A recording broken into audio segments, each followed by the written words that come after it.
Today marked the third day in Megan Boswell's murder trial. Thank you for joining us this evening. I'm Terry Craig. Today's session covered more witnesses in the death of 15-month-old Evelyn Boswell, who was at the height of an Amber Alert in 2020 and was later found dead that year.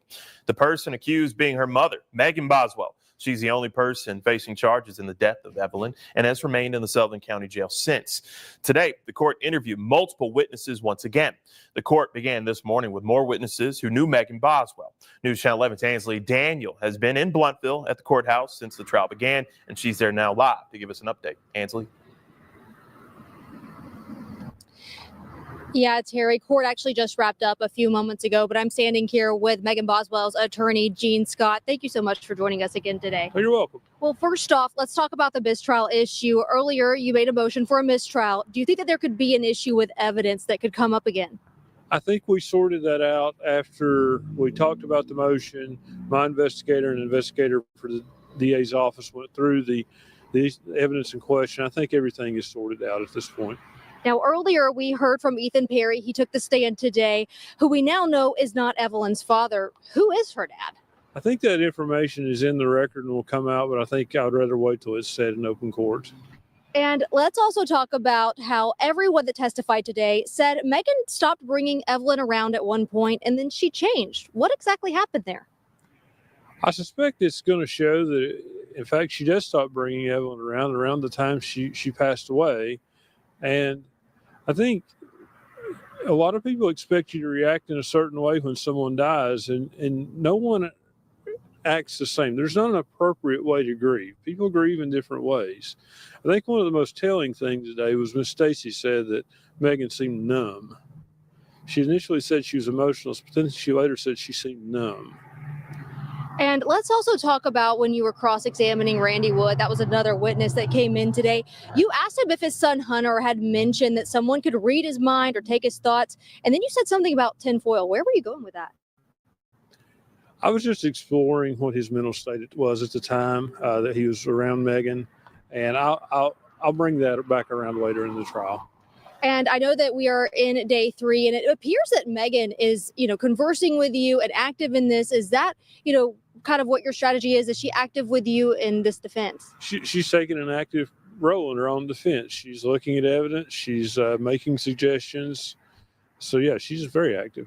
And, we also know that day 1, she was pretty emotional and things have kind of seemed to level out with the evidence there. But what are her emotions like right now? I'm sure she's scared. I don't know how it would feel to have a child die and then to be blamed for it. So I can't say exactly what her emotions are. And, I always, want to ask you, day 3, exactly, what do you want folks to know as we're, into today and after hearing the testimony that came out today? I think what I want folks to know is this is a long process and the evidence is just finally starting to come out after 5 years. And I think people's opinions will change of Megan. All right. Is there anything else you want folks to know about your client? No. All right, Gene, thank you so much for taking the time to chat with us. And, court is actually going to resume tomorrow. It's going to resume at 10:30 in the morning. We were told beforehand that this case was going to be about 3 weeks long and would go on Saturdays. Well, tomorrow we will pick back up with testimony in the morning. Terry?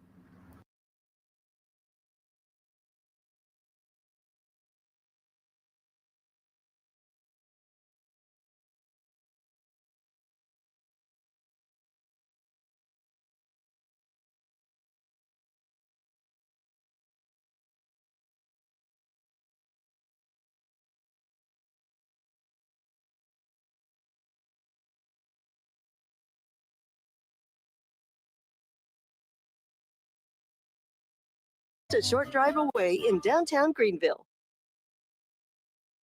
Thank you, Alex. Jurors have began deliberation in the murder trial of Megan Boswell.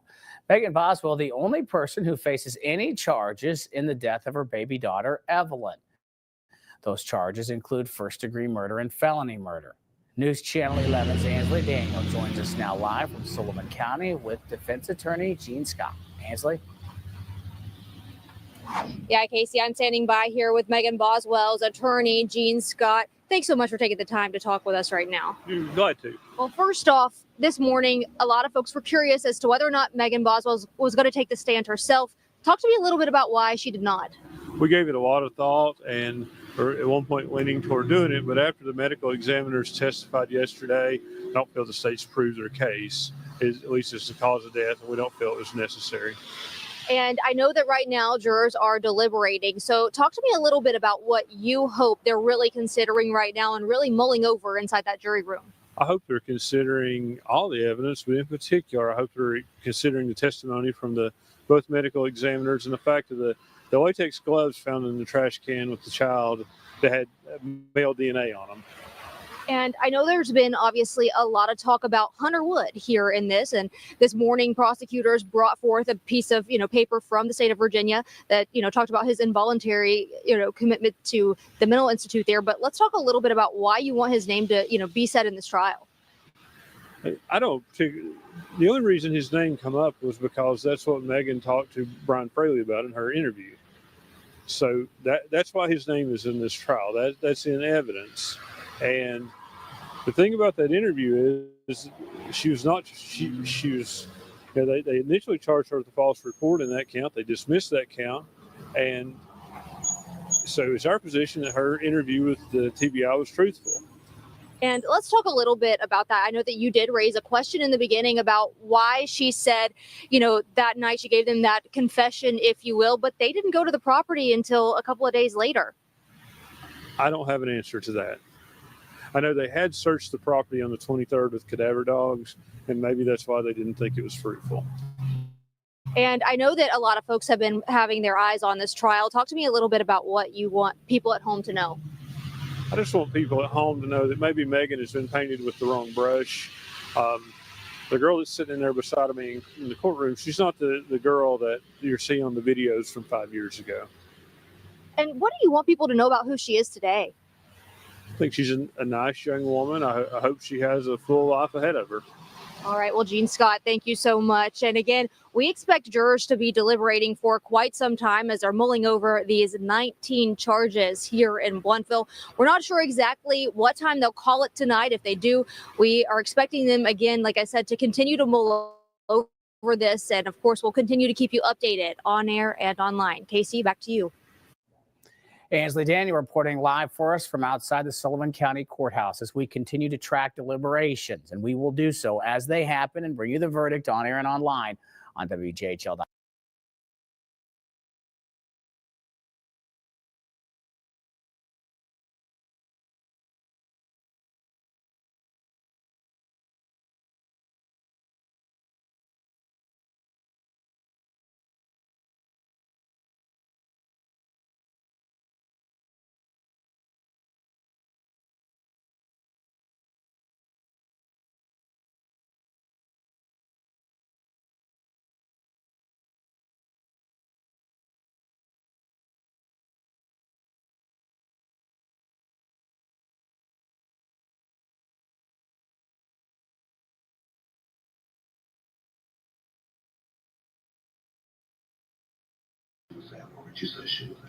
I don't know if he dropped her off somewhere or somebody or what he did, so I don't know. Megan Boswell, in the hot seat as a detective investigating her daughter's disappearance, tries to find out what she knows. Look, where is she? I don't know. If I knew, we wouldn't be here in this room. Welcome to Crime Fix. I'm Anjanette Levy. Megan Boswell is on trial in Tennessee for the murder of her 15-month-old daughter, Evelyn. Prosecutors have shown jurors in Megan Boswell's trial several of her interviews with detectives and FBI agents as they searched for Evelyn. And these interviews are pretty interesting. Megan Boswell just couldn't stop talking, and she couldn't keep her story straight when it came to the last time she saw her daughter, who was just 15 months old. Boswell claimed she hadn't seen her daughter, Evelyn, in nearly 2 months when she reported her missing. Yes, you heard me right. Before we get into those interviews, let's give you a little bit of background on the case. Megan reported Evelyn missing on February 20th, 2020. Megan Boswell told detectives in Sullivan County, Tennessee, that she had not seen her toddler daughter in nearly 2 months. The Tennessee Bureau of Investigation got involved immediately and issued an Amber Alert. Dozens were looking for Evelyn. Even the FBI got involved. But detectives felt something wasn't adding up.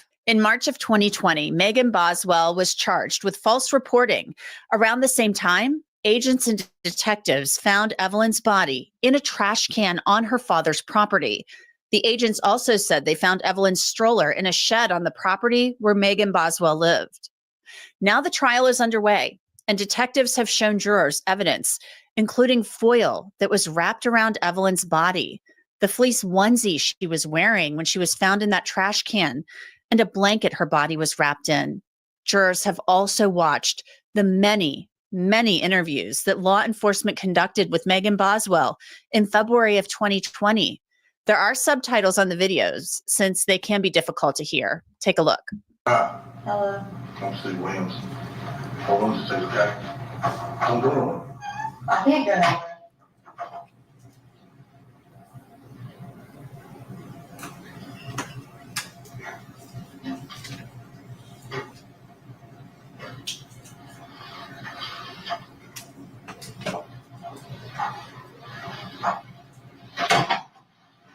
They've been talking to you about your child. Yeah. Okay. And where's the last time you saw your child? I'm coming home telling her. Right after Christmas. Where? Ethan. Okay. And you say Ethan, does that mean Ethan's in Louisiana or Ethan's? In London. Like I told him, I don't know if he took and dropped her off somewhere right after I dropped her to him, but I don't know what's going on. Where?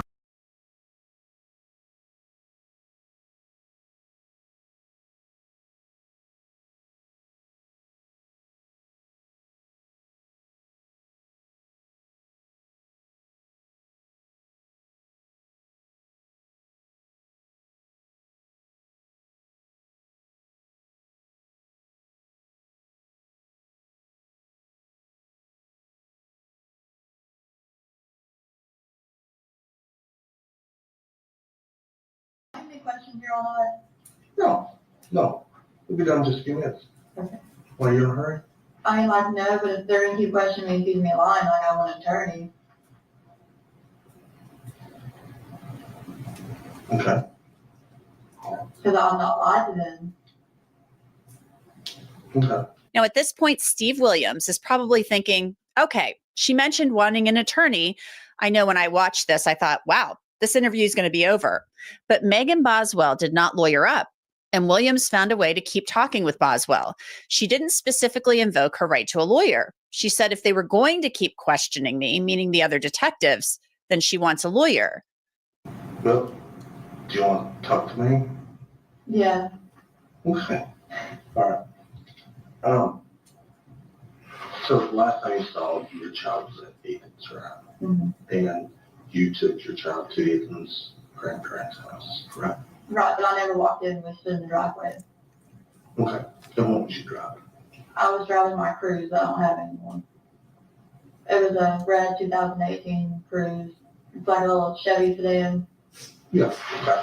And was Ethan's family? I mean, I guess he was. I don't know. He just had me come up there. Did you see Ethan there? Yes. Okay. And did you see his grandfather there? No. Me and Ethan stood outside and talked. Kind of like away from the house. Okay. Like the house was like over here where he parked his car was like towards the trees of the house. And we were standing like towards this side of his car. Okay. And you dropped that line. Mm-hmm. And Put the car in his car and everything. what kind of car was he driving? A 2018 Nissan Versa. It's black. Okay. And then that was Christmas Day, right? Mm-hmm. Okay. And then after Christmas Day, do you communicate with, He won't talk to me. But On New Year's Eve, and sort of on New Year's, I guess, me and him argue back and forth. on text message or, No, or actual? On the phone. Okay. So actually talking. Yes. He would get mad and hang up, and then I'd call back, and he'd answer for a little bit, get mad and hang up, and just wouldn't answer him. Did he say he had Evelyn in? Yes. And I left him tons of voicemails, and I was like, look, like, if you want me to leave where I'm at, like, I'll come to New Year's with you and Evelyn, like, I just want us to be there as a family, you know what I mean? I was like, I'll come to where you are. Where was he at then? I think he was at his friend's house. Who's his friend? I don't know, to be honest with you. Friend around here or friend? Friend around here. You know, it's pretty sad, but the world can be an unpredictable place. So it's great to have a lawyer that can stand up for you if you're ever hurt in an accident. That's where Morgan & Morgan comes in. The firm has more than 1,000 lawyers because they win a lot. In the past few months, Morgan & Morgan, Ethan Perry, but he wouldn't answer. And then, did you ever call him and say, hey, where's Evelyn? It's been, I've tried to call and he won't answer. I'll leave voice messages, he won't call back. And honestly, like I was telling them, like I had Evelyn for like over a year and he never checked on her and I just support her by myself. So when I got here, I was like, you can take care of your daughter for a little bit. Not that I don't love my daughter, want to be with her, you know what I'm saying? But I was like, you don't help me at all. Like I want you to see how it feels, so no help. so he didn't help you financially or No. taking care of her? No. He was in the military. Yeah, like he would never even be like, hey, like, is she okay? Or like try to check on her or help me at all. Does You he know, live in a house there? I don't know. And you don't know where she's at? And the last time you saw her was Christmas. Right. Right. Have you went to his grandparents' house? And Yeah, but nobody was there when I went. okay. Have you called them and asked them where she's at? Okay. And what brought you here today? I guess my dad called. So you still haven't heard from her, but somebody's called about her, Yeah. right? And you have no idea where she's at?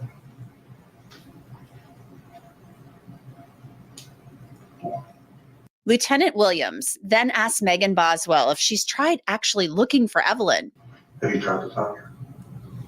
I mean, yeah, like I called and he won't answer me. I didn't know he went back to the Army until today. Like that was news to me when they came in here like, oh, he's from Louisiana. Have you went to court No. to try? To be honest with you, I was really trying to be civil over it, and like I said, I supported her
degree murder, to judgment of this court, you are guilty.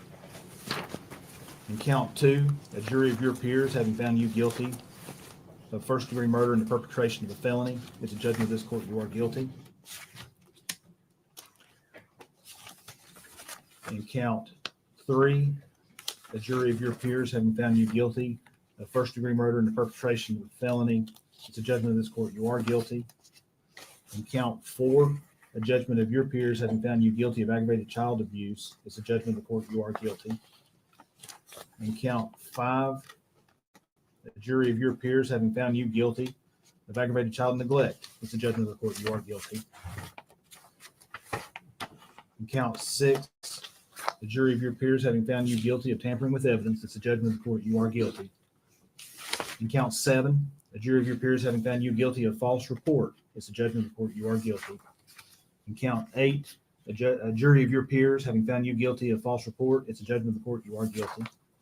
In count 9, a jury of your peers having found you guilty of false report, it's a judgment of the court, you are guilty. In count 10, a jury of your peers having found you guilty of false report, it's a judgment of the court, you are guilty. In count 11, a jury of your peers having found you guilty of false report, it's a judgment of the court, you are guilty. In count 12, a jury of your peers having found you guilty of false report, it's a judgment of the court, you are guilty. Count 13, a jury of your peers having found you guilty of false report, it's a judgment of the court, you are guilty. Count 14, a jury of your peers having found you guilty of false report, it's a judgment of the court, you are guilty. In count 15, a jury of your peers having found you guilty of false report, it's a judgment of the court, you are guilty. In count 16, a jury of your peers having found you guilty of false report, it's a judgment of the court, you are guilty. In count 17, a jury of your peers having found you guilty of false report, it's a judgment of the court, you are guilty. In count 19, a jury of your peers having found you guilty of abuse of a corpse, it's a judgment of the court, you are guilty. And in count 20, a jury of your peers having found you guilty of failure to report a death under suspicious, unusual, or unnatural circumstances, it's a judgment of the court, you are guilty. In counts 4 through 20, the jury did not assess a fine, so there'll be no fine assessed in those counts. Now we'll be in recess about 15 minutes. Thank you. Court stands in recess.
Mom had a baby when I was like 12, 13. I don't remember stuff. 13, so I guess I was 12. And like I had basically raised him. She knows I'm 15. Like I had basically raised her, you know what I'm saying? Right. It was like I had 3 kids all the time. Okay. And I was like, it's his kid. If he wants to keep her for a little bit, like, by all means, you know what I mean? I'm all for it. And like I said, something I don't love Evelyn or want to be with her, but it's just, you know what I mean? It is what it is. Is he a girlfriend? Ethan? He might, I don't know. He used to. She lived in like, I don't know if they were dating. Let me take that back. He was talking to her, but she lived in like really sketchy apartment things. Why? Like the government house and money. I'll say her cloud, but I guess that's torn down, so I don't know. What's he on there? Another detective, Captain Joey Strickler, then tried to get more information out of Megan Boswell. You know, I'm a daddy, and it breaks my heart to know that this child could be with someone that don't love it, that don't take care of it, or God forbid something bad's happened to that baby. And, you know, the thing about it is, everybody's going to point back to you because you're the mama, and you're the mama that let the baby go. When I say let the baby go, I mean, you're the one that took the baby and said, here. I know, but I was similar to her dad, and I thought it was okay. You say you thought it'd be okay. Do you think something's happened to it? I mean, no, but I mean, I didn't think that, you know, I wasn't going to see her for months at a time or something like that. What I did, when I was started happening, I was like, oh, I don't want to hear my mom just to try to like solve myself. I don't want to do that. You know what I'm saying? I don't want to be that person who does all that. You know what I mean? And like, I just learned it for a year about myself. And I was like, if he wants to keep her for a little bit, it's fine. How old are you, may I ask? 18. You're just a young lady yourself. You're a brand new mama. You just went into a different world, wasn't you? And I can understand you feeling that way and saying, hey, you know, I just want a little bit of time to myself, a little bit of time to be me before I have to be a mama. And you had all these things that happened so quick to you. You know, it's bless your heart. My heart goes out to you. But I'm telling you, we gotta find that little thing. We gotta find her. And do you remember when she broke her arm? Somebody said she broke her arm. I don't know if she actually broke her arm or not. I just know it was bruised. I never saw it, so I don't know. You never saw the bruise? No. Did this happen after you gave her to you? Okay. Detectives and prosecutors say that Megan Boswell just couldn't keep her story straight. FBI agent David Gratz and Sullivan County Sergeant Matt Price also interviewed Megan Boswell. They asked her about her relationship with her mother. But did you have a strained relationship with your mother growing up? Mm-hmm. I mean, was it difficult? I mean, like, I was more with my grandparents than them. Like, So your grandparents raised you? Yeah. Mama didn't care much about you, or Mama was strung out on dope? So. Right? Yeah. I mean, I can't imagine having to live in a home with my mom, don't know where I'm at half the time, or how she can't function because she's so screwed up all the time. You know, jacked up on meth, or she on meth, is that her drug of choice? Her and my dad used to do that. Cocaine? Yeah. I mean, that's tough for a kid growing up in an environment like that. I get it. So I guess as I got older, like, me and Mom talk like every day. Like, we'll take spouts where we don't talk for a little bit, but like, since me and her started like really talking again, like, I talk to her every day. Except for yesterday. Exactly, that's what I'm saying. What's the deal there? Yesterday she dropped me off and she was like, well, you didn't go to talk to these people, I don't want to be involved in it, blah, blah, blah. And I was like, okay, that's fine, I'm thinking up there. I was like, you just pull over and I'll have them forget She me. doesn't want to be involved in it. That's what she said. Why would she say that? I mean, Why would she be involved in it in the first place? Explain that to me. I really don't. If I did, I would tell you. And I asked Dad if he talked to her at first. He's like, well, I'm not telling you if I have or haven't. He's like, why do you want to know? And I was like, we're trying to find her. He's like, well, no, I haven't. Yeah, we're trying to find her. I mean, like I told you last night, we've got, I'd say there's 80 people right now, probably more than that, across the state of Tennessee that are doing nothing but look for this job. Nothing. It's it. Okay? There's probably 50 of them up here right now. And like I told you before, last night, you know, there's got to be more. I mean, you're not a dumbass. I know this. Yeah. And I'm not a dumbass. And I've been 100% honest with you. So, I mean, I'm not gonna lie to you. I told you, yell, scream, jump up and down, beat the table. But there's got to be more to the story. Well, Mommy told me that she was talking to Ethan about Evelyn. When? Whenever her and I first started talking, it was kind of like a little bit after January. Your mother told you that she was talking to Ethan about Evelyn. She did. And how was she doing that? On the phone. She never specified. Okay. Do you think she was calling him, talking to him like we are, or texting him Facebook message for? She said on the phone. Okay. I don't know if that means text. You assume it to be phone calls? Yeah. But that's just my assumption. Right. Could be other ways. So Megan Boswell then says that her mother took Evelyn. This is a completely different story from her initial account about dropping Evelyn off at the home of Evelyn's great-grandparents. She had asked me what I told you all, or what you have told me that she said. And I would say nothing. She was like, okay, keep it that way. And she was like, So wait. Slow down. Your mom told you to not talk to us, and if we ask you anything, not to tell her anything? Yeah, and I'm Okay, why? Why? I don't know that she didn't You don't know why. Why? about her. She didn't want you to know anything where she was or anything like that. Why not? If I knew, I would tell you. Well, you got an idea. Well, I really didn't got it until Dad told me today. Well, you got an idea. Maybe Ethan gave Evelyn. Listen. You know, maybe Ethan gave Evelyn to her. What makes you think that? Well, I mean, she's kind of just taking off. When do you think Ethan gave Evelyn to Angel? Maybe before he left her back. Okay. Let's Me and my mom weren't really like on talking day-to-day basis at that point, though. Well, let's just assume for a minute that's true. Okay. Let's say Ethan has Evelyn on the 26th. We'll say the 27th. He says, Angel, yeah, I've got Evelyn, you come get her. Okay. Why didn't Angel, why didn't your mom tell you, hey, I've got Evelyn? I don't know. Did your mom tell you she has Evelyn? No. I even asked her and she just kind of get mad at me. When did you ask her? You told me yesterday that She dropped me off up here. You know that. I do. Well, I asked her if she had her. I said, do you know where she is? What did she tell you? She wouldn't answer me. She just kept going on. You don't need to go up there. You don't need to talk to them. You don't need to tell them anything. Have you talked to anyone today that can help us find your mom? We know you talked to Tommy, your dad. Yeah. Who else you talked to? That's it. Did you talk to Hunter? When did you talk to Hunter? A little bit before I came up here. What did you talk about? Well, he was going on about Facebook and apparently from my phone and said that they were going to kill me and give out a chicken job. Dad's calm. Dad's been blowing me up.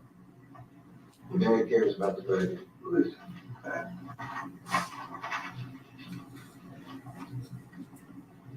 Hear what you said just a minute ago.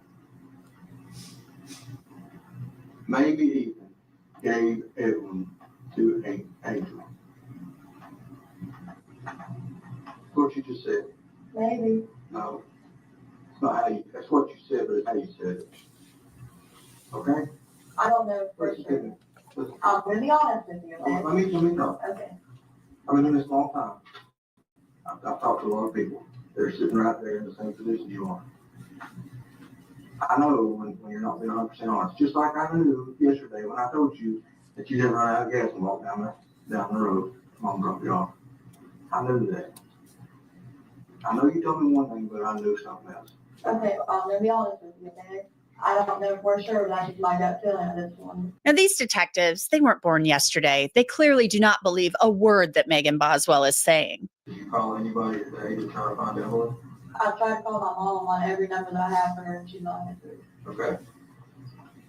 I have 3 numbers for her. Of all the people in the world, of all the things you could be doing to find Evelyn, you keep calling your mom. Why? Because I think she knows something. I don't know for sure. I'm not going to lie to you. Because don't be like you're not being 100% honest with me. I am. First time I've heard that. I've talked to you now for coming up on 5 hours. First time I heard that, Maggie. Okay. So I'm going to be in trouble for not saying that before. Look, we are concerned about Evelyn. We want Evelyn. What did I tell you last night? we will go to the end of the freaking earth and back. Like he told you, they've got 2 damn planes that put in the air. But I have no idea where she's at. I've called her maybe like 100 times. Maybe you don't, okay, maybe you don't know where she's at right now. I might have an idea though. Okay, Tell us the idea. She used to stay on Jenkins Hollow Road in Elizabeth. All right, you told me that last night. Okay. What makes you think she's there right now? These are the only places I know that she would go to. The 3 we talked about last night. Yeah. Okay. And then her and Will used to camp a lot. I don't know where she got like exactly her like trespassing and assault charge in like Scott County, but I know it was close to that river. Pretty close to be, excuse me, Scott County, Virginia, pretty cold to be camping. Will has a camper. Okay. Mendoza, Virginia, Scott County. Yeah. Tell where they're at. I don't know exactly where they're at. You got a good idea. You know, yesterday when I had you taking me to places, those are like the only ideas that I had. Answer my question. Okay. Whose profile picture is that? Mine. Alright, I'm gonna read something to you. Okay. How's Evelyn? Good, meaning. She hates me. I don't have a child to inform you about, sadly. Not yet. What? What do you mean I don't have a child to inform you about? That's what somebody said to you. Can I see that? You can. How's Evelyn? Good. Meaning. January 26th.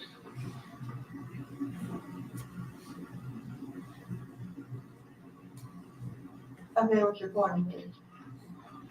Tell me about it. I didn't want to tell anybody that I didn't know where she was at. So instead of saying, I don't know where she is, you just say that she's mean. She's mean. Okay? God, you know, that's new information. That's new information. Last night, she was the sweetest baby to ever grace this earth. Now she's mean. That's what you said. You said she's a sweet baby. She never cried. Was never a problem. Always take care of. Now she's mean. And you need a break. Tell us about it. I just know everybody knows I didn't have her. Okay. So I'm making excuses why I didn't have her. Why not?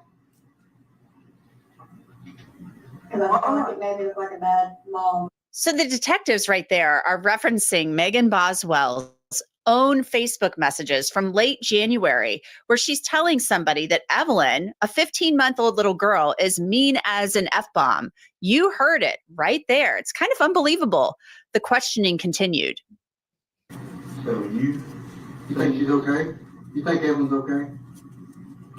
I hope she is. That's not right. I don't think mom would do anything to hurt her. I think she's okay, yes, but I just don't know where she's at.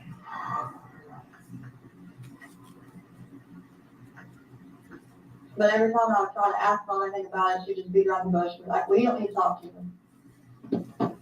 Was that yesterday or the day before? Whenever she dropped me off. Days are running together, all right? Oh, But they offer me. whenever she dropped me off. I get it. Okay. Think, instead of your mom, I'm writing down Angel. It's easier for me. Thinks Angel knows something. That transforms into thinks Angel has Evelyn. You're not out here calling Ethan saying, where's my baby? Because last night that was the story. I think Ethan had it. Okay. You say Ethan had Evelyn on December 26th. Okay. It's time for us to lay it all out there. We know that's not true. Okay. Ethan didn't have her on Christmas. We know that's not true. Okay. Are you tracking me? Okay, if I tell you what happened, am I going to be in trouble for not telling you the first time? For Jesus. What did I tell you last night? We want to know where Evelyn is. We are concerned about Evelyn's health. Okay, will be. But put that last night's 3.5 hours in the past. Okay? Okay. Talk it right here, right now. Tell us where Evelyn is. Okay, mom came and got her from my trailer. When? I was working and mom came over to my trailer to babysit. When? I don't know exactly. It was So today, yesterday, No, it 3 was days like ago? a week or so after I started work. Because I had nobody else to watch When did you it. start work? The second. Of December? Yeah. The 2nd of December. Okay, 12/2. Angel got Evelyn. No, it was a week after that. It Okay, was my second week of work. I'm sorry. around 12/7. Yeah. Okay. What happens next? Well, she stayed at my trailer for a little bit. Who stayed at your trailer? Mom. At the trailer at Buffalo Road. Yeah. Okay, I don't know, I told you this. I was at that trailer last night. Okay? Yeah. I looked in it, I looked around it, I looked everywhere for Evelyn. I looked in the shed, okay? I know where that trailer is. Okay. Evelyn was in that trailer the first week of December. Yeah. What happens next? Okay. Mom got mad at me and she left and took Evelyn with her. With your permission? No. Okay. When was this? Same day? No, it's a couple days after. She stayed with me for maybe like 3 or 4 days. So what day are we talking about? The 10th, 11th, 12th December, something like that? The detectives do not believe Megan Boswell's reactions or demeanor are normal for somebody whose 15-month-old daughter is missing. When is the last time you saw Evelyn alive? Whenever Mom left with her. When? Back in December? Okay. Who has seen Evelyn alive since then? Just Mom.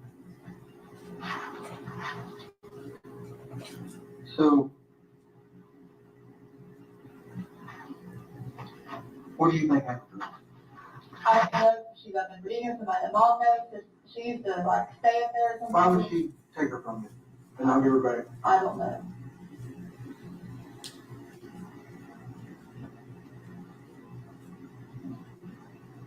Why in the hell did you not tell us this to begin with? I thought maybe she might do something, you know, like trying to get to her. Thought your mom might do something? I can understand that. Sorry. Listen to me. We want to find this baby. I thought she might be gone there somewhere. I just never find her again, so I told her I wasn't talking to you all about her or anything like that. Okay. So, how can we find Evelyn? I don't know where she's at. I tried to call her yesterday. You know, I tried to call her all day yesterday. We went text at 7 trying to find her, couldn't find her. I don't know. What's the one thing you want most in this world right now? Where do we go? Where do I leave from here right now? Where do I send 40 people? Where do I send 100 people? Where do I send a plane? I don't know if she's in Bristol, Virginia or not. I don't know if yesterday. Who is she gonna be with? Other than if she's not in that car, where else is she gonna be in? We'll have to try. Okay. Will's the boyfriend. The cloud. Yeah. The detectives bring in Megan Boswell's father, who tells her she needs to tell the truth.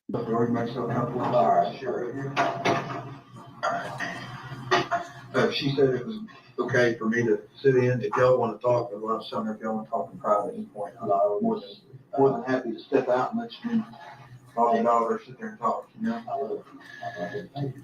I have told them they know what's going on, Dad. I have told the truth. Dad, I literally told him. Okay. That's why he called you. Okay.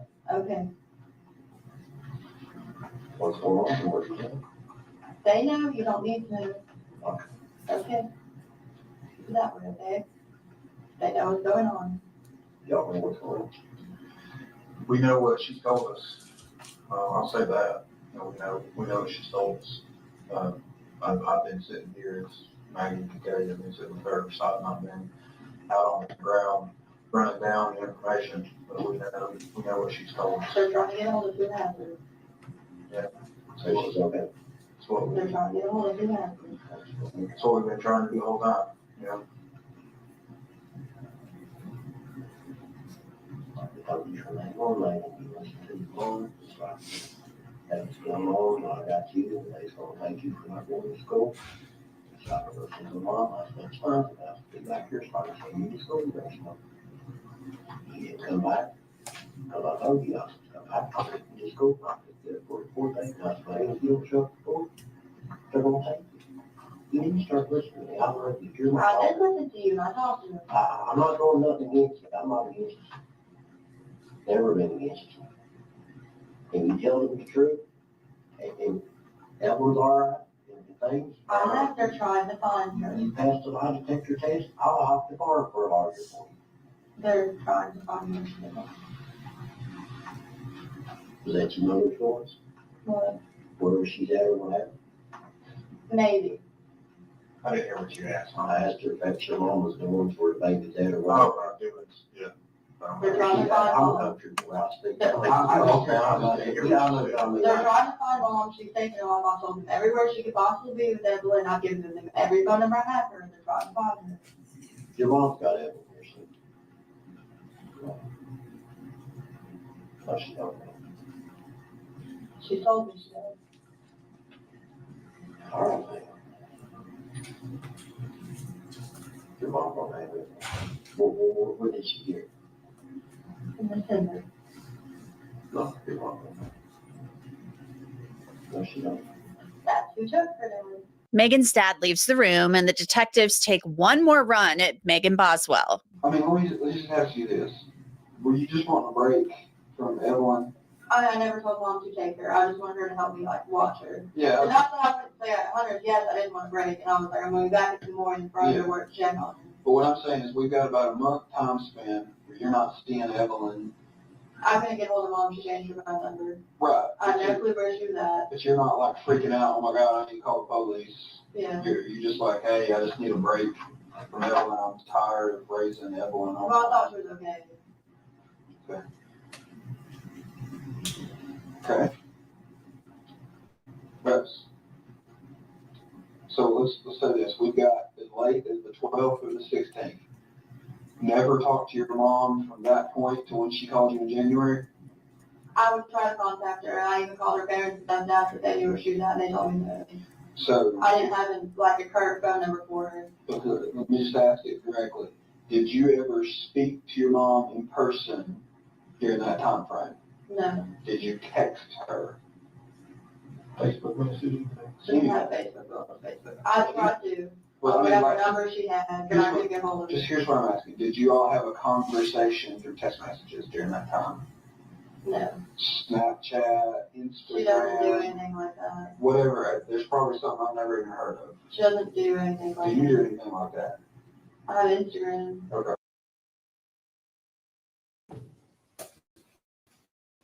Judge, the state would introduce it.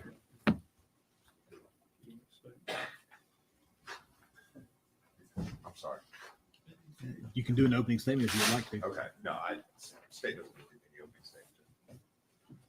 Do you have an opening? I do. Okay.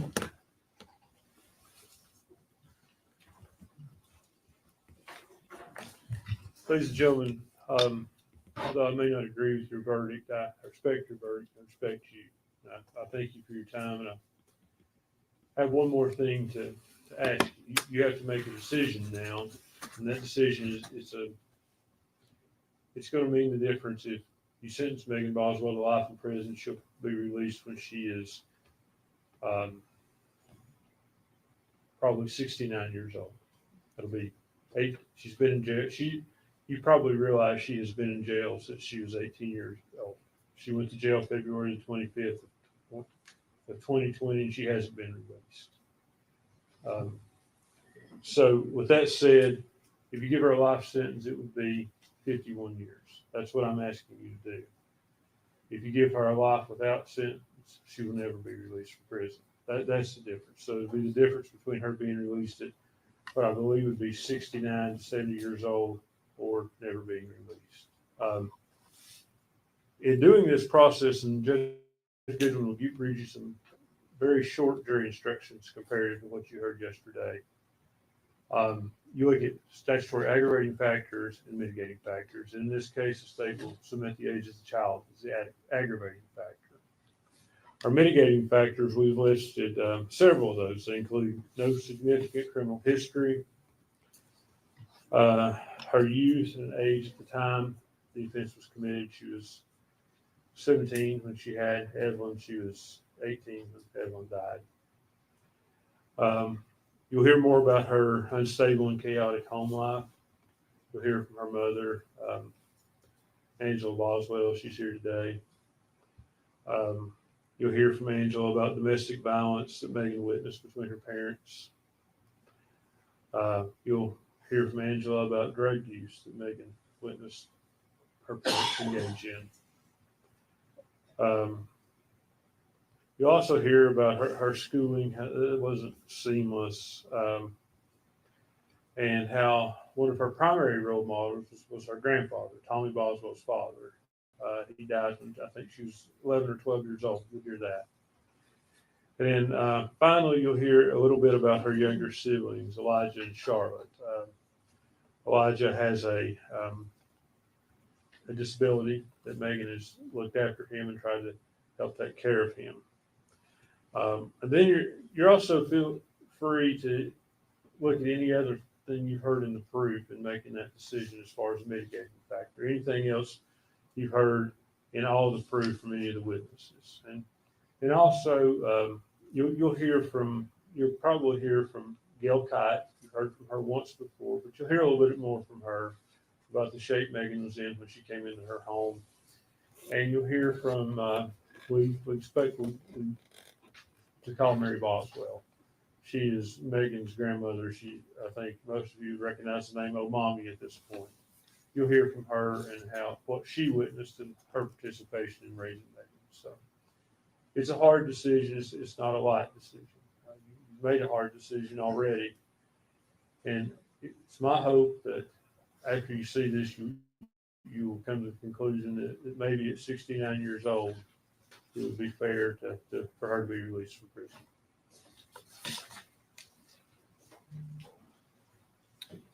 All right. General proof. Yes, Judge. This time the state will produce a copy of birth certificate of Evelyn Boswell. All right. That'll be exhibit 262. I'm going to keep the exhibits in sequential numbers, but I've started a new sheet for the sentencing part.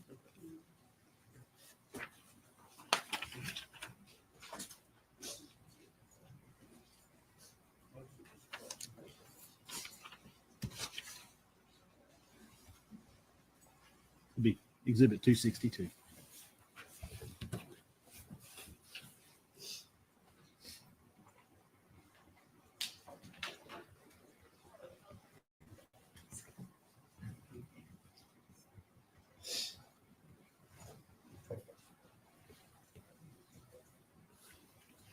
Any other proof, Joe? No, Judge. That's the state address. Mr. Scott? Judge, we call it Angel Boswell. Angel Boswell.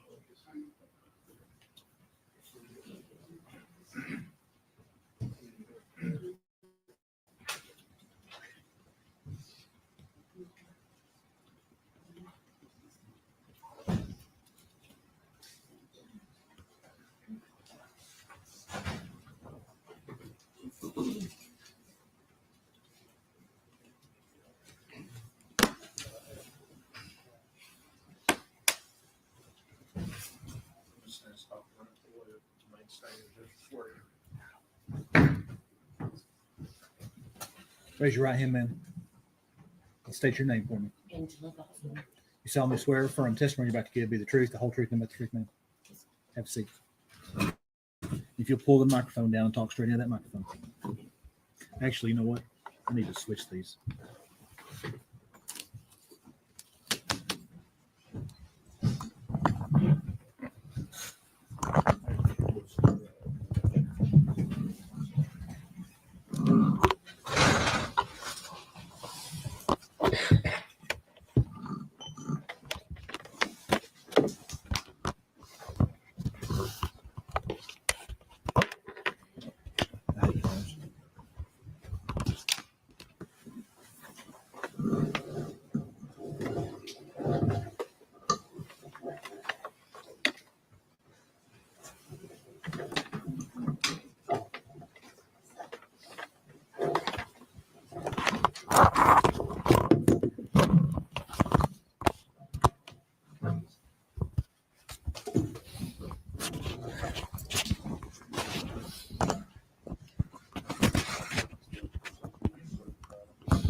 Ready to go, Judge? Ready.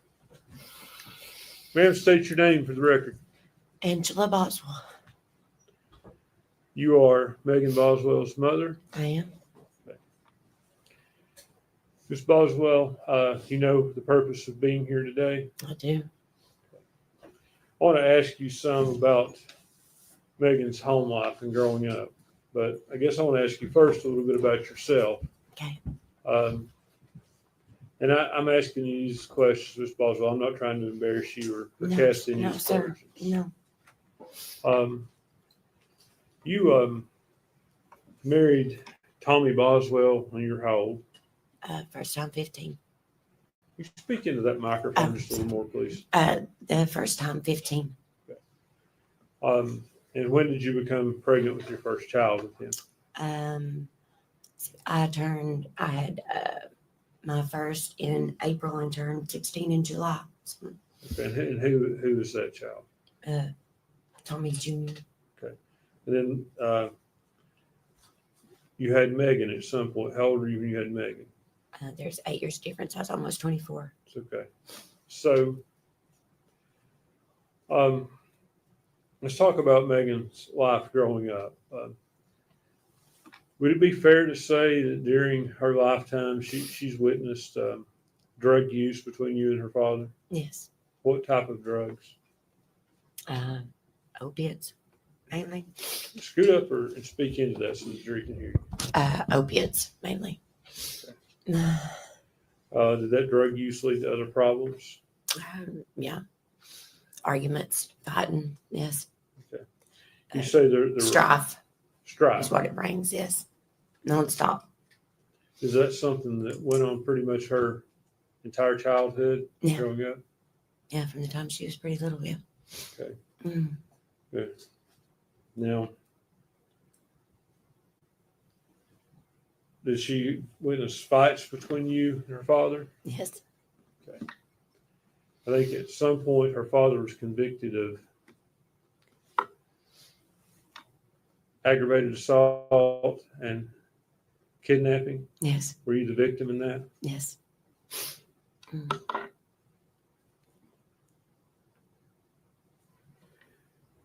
Do you remember ever taking Megan to any NAAA meetings with you? Yes, I did. How old was she when you did that? She was probably about 7 or 8. First ones I started taking her to. 7 or 8, 8 or 9, somewhere around in there. Now due to the strife in your home, was she raised by her grandparents to some degree? Yes. Okay. What were their names? Mary and Danny Boswell. Okay. Mary Boswell, would that be who's known as a mommy? Yes. Mm-hmm.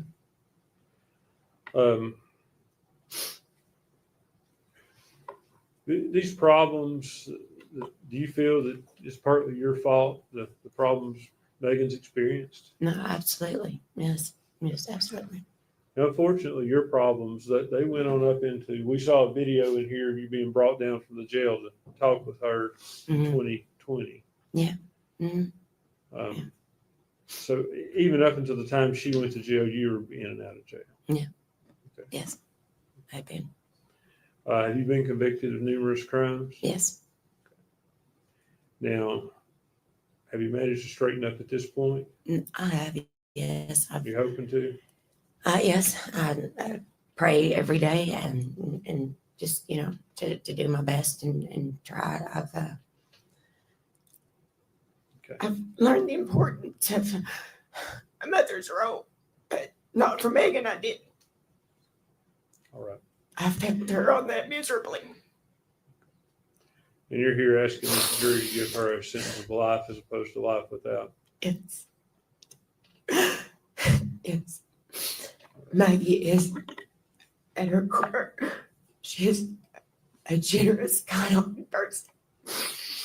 And through all Maggie's went through, Maggie still has potential. She was trying so hard. She didn't repeat my mistakes. Maggie learned from my mistakes. And she was trying to do better with Eve. She wasn't repeating.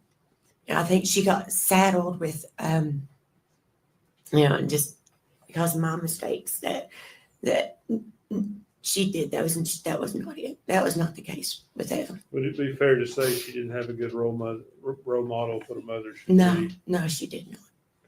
Answer any of Ms. Massengill or Mr. Harper's questions. I don't have any questions, Judge.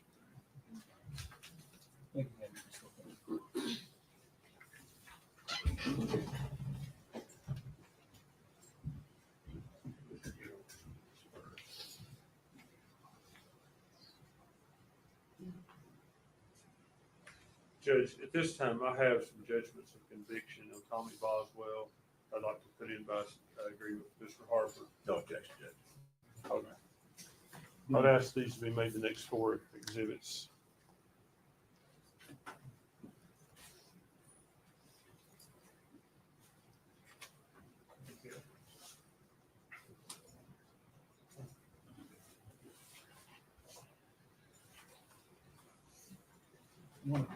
Mr. Scott, I want to enter on the case number 61078 as exhibit 263. And the other 3 pages are 3 counts of the same case. So I'll make that a collective 263. What is that case number, Your Honor? 62497.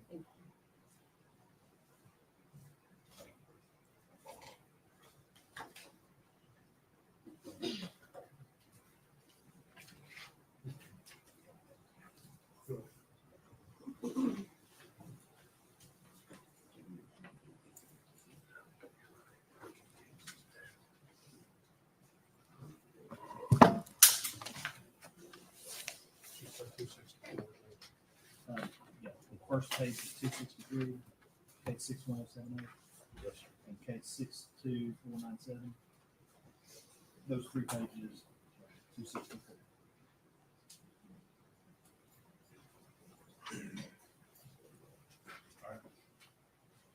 Your Honor, defense would call Gail Kite.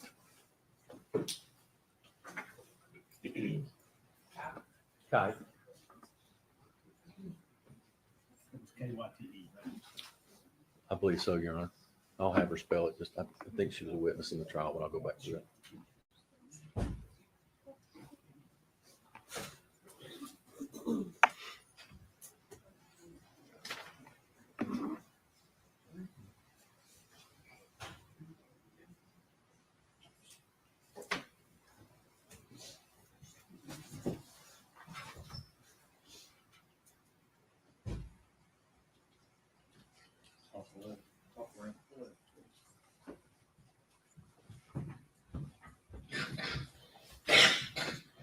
Raise your right hand and state your name, please. Gail Kite.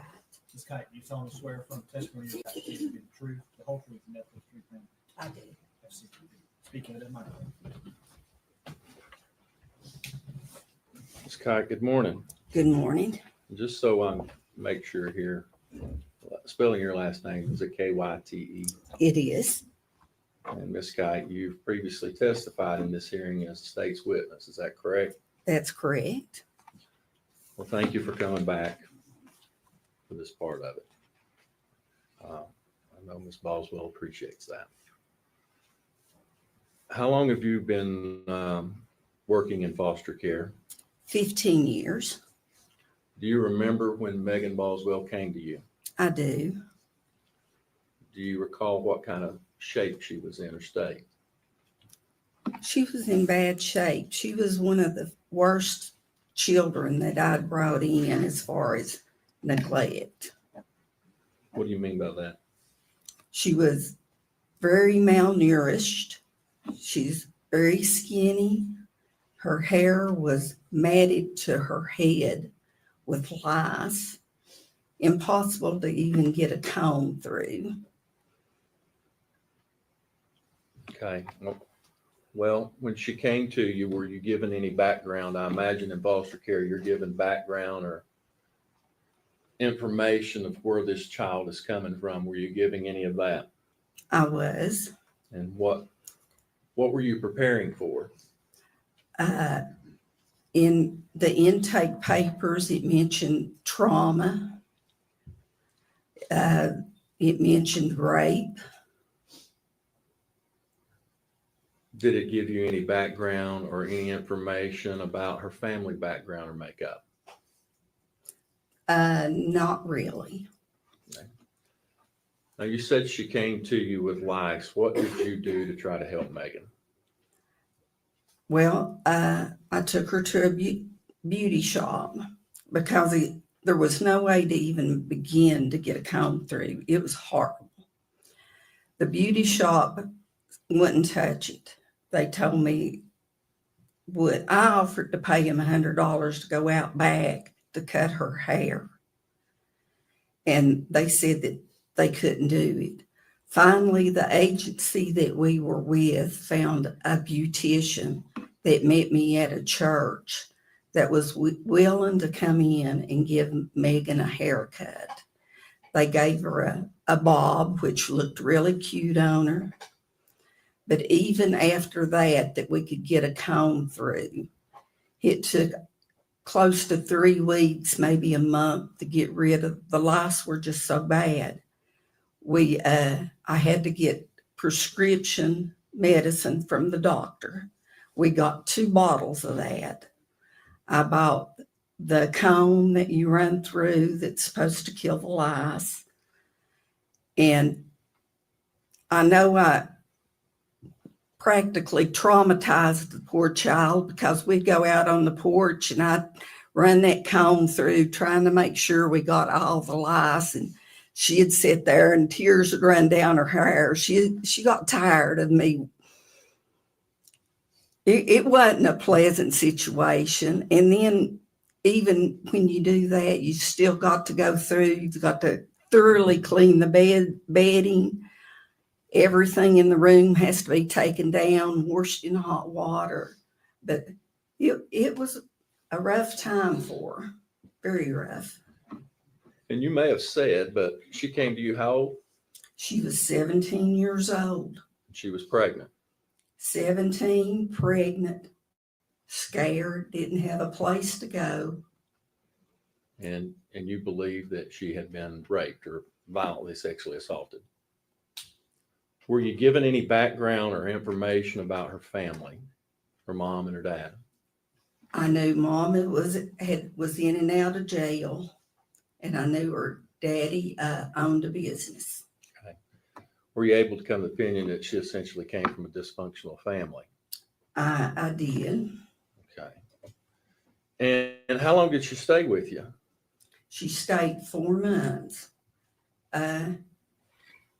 When she came in, we got to work, got rid of the lice, got her registered for school.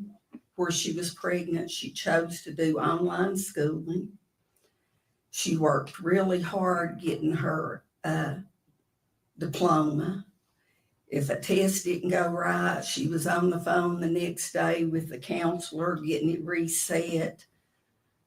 I never had any problems trying to get her to do her schoolwork or anything. She hung with it. She ever caused you any problems, disciplinary wise or anything like that? No. Never? No. And did she seem to be thriving in a structured environment? She did. She did. Was she making friends? She did. Did she seem to be progressing and coming out of the state she was in when she came to you? She very much so. And she was with you for 4 months. Did you form a bond with her? Oh, I did. We took up together immediately. It was during the winter. She learned me how to play card games. Winter days, we'd sit there and we'd play. Baby'd sleep. We'd play cards. But we formed a bond. Did you take her to doctor's appointments? I did. How did she seem to feel about becoming a mother? She was very excited. Did you have conversations with her about that? I did. Did she seem to fully understand her roles and responsibilities of what was going to be required of her? She did. Megan practically raised her younger sister, Charlotte, and her brother, Elijah.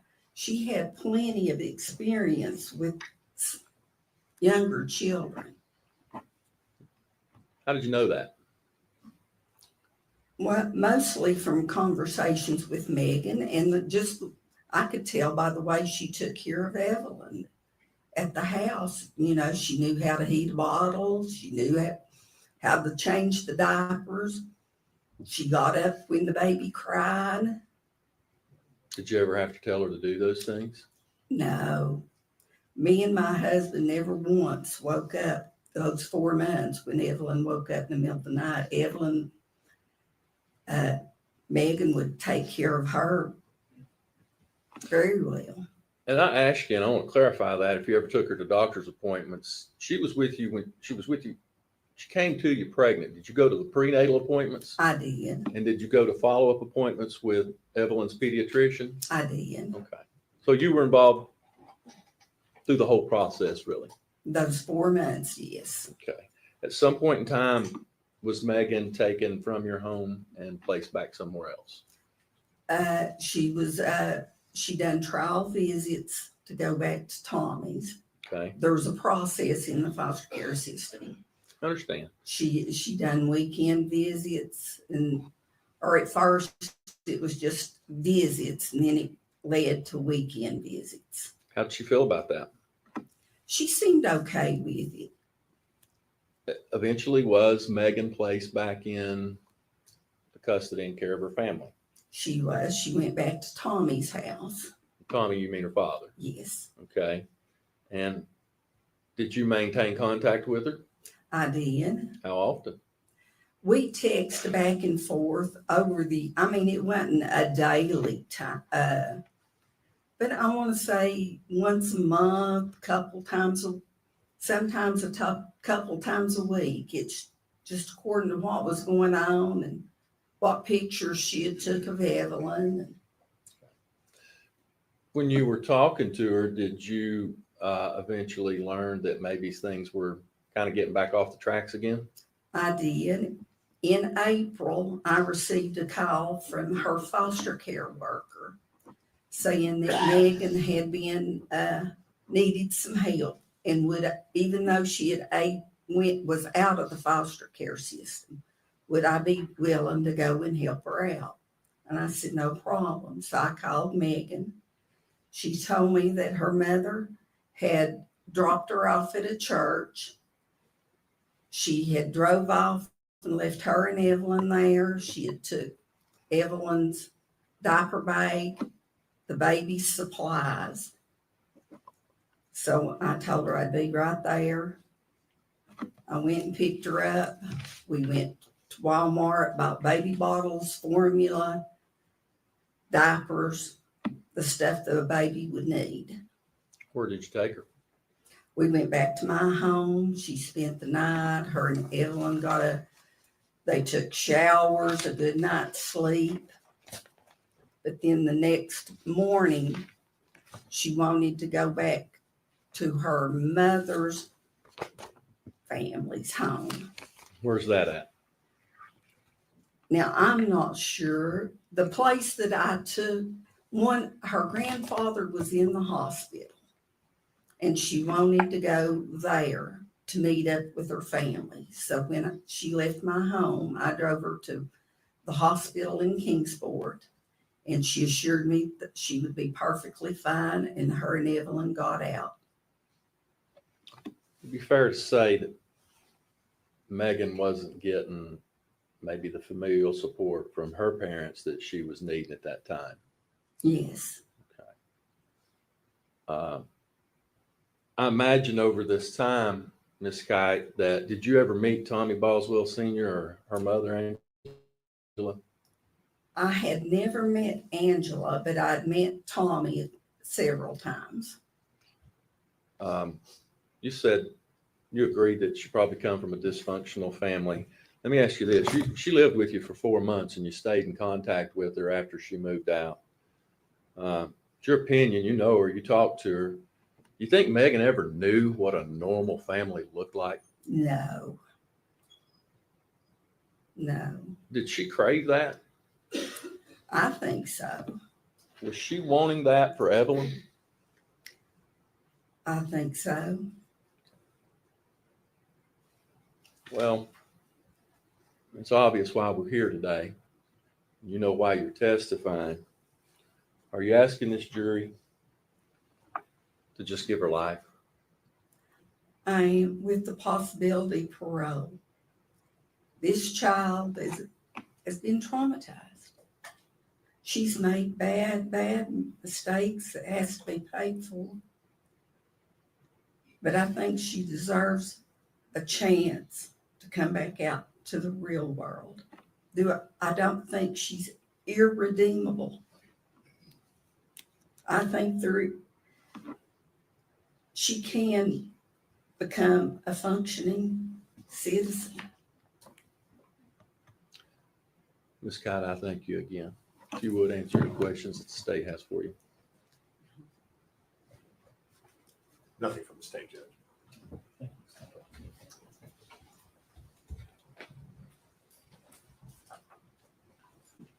Judge, we call Mary Boswell.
Raise your right hand and state your name for me. Mary Boswell. Ms. Boswell, do you solemnly swear or affirm the testimony you're about to give is the truth, the whole truth, and nothing but the truth? Yes, sir.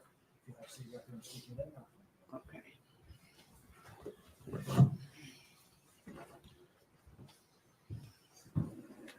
Ms. Boswell, Mhm. I'm Gene Scott. How are you? Pretty good. We're here today because the jury's trying to decide how long Megan will have to stay in prison. I want you to, your name is Mary Boswell. Not Mary Boswell. Okay. How do you know Megan? Sir, How do you know Megan? she's my granddaughter. Okay. Are you Tommy Boswell's mother? Yes, sir. And obviously you've known Megan her whole life. All of her life, I started keeping her from the time she was 2 months old till she was grown, off and on, not all the time, but off and on. Why was that in part because of problems between your son and her mother, Angela? Sir? Was that because her parents were having No, problems? she just loved me and her papa, and she stayed with us, and we loved her, and so we keep her a lot. Okay. Were you aware of the violence issues between Tommy and Angela? No, I didn't live in their home or nothing. I don't know nothing about what went on in their home, sir. Okay. We'd pick her up and keep her until she want to go back and like that, off and on. Okay. And have you always lived down there on the same property Tommy lives on? Or? I've never lived there for maybe 20 years, 21 or 2 or something like that. She lived there almost all Megan's life. Yeah, yes, sir. Oh, yes, sir. Okay.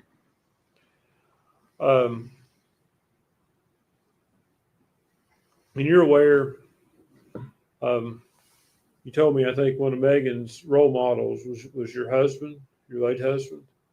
Sir? Your late husband, he was one of Megan's role models? Yes, we loved her like she belonged to us. Okay. When did he pass, ma'am? 11 and a half years ago. Soon be 12 this summer. So that would have been when Megan was, I guess, what? Yeah, maybe 12 years old or 12 something. years old? Mm-hmm. Did you see that take an impact on her? Yes, it did. And Are you here asking this jury for leniency today? Yes, sir, I am. Asking them not to give her a sentence of life without parole? I hope they don't, sir. I love her like I hope they don't give her the sentence like that. I'd love to give her my home if I could take her home today. That's how much I love her. I understand. Thank you, Ms. Boswell. Is there any Mr. Harper or Ms. Massey? No questions, sir. Ms. Boswell, thank you so much. Okay, I'm leaving. Thank you for going down there.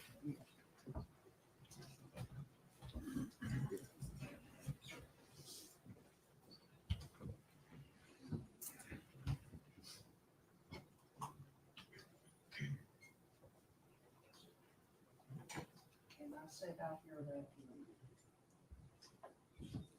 That's not so recall. You're welcome to stand forward. Okay, thank you. You approach.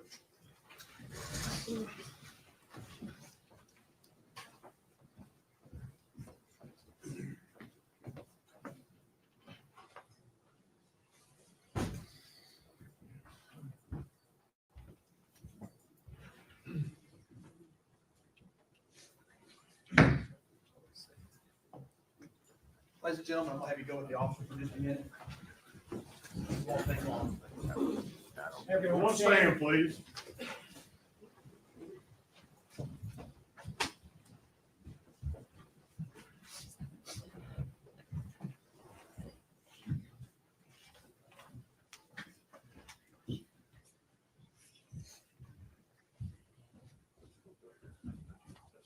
You may be seated. Thank you. Can I approach?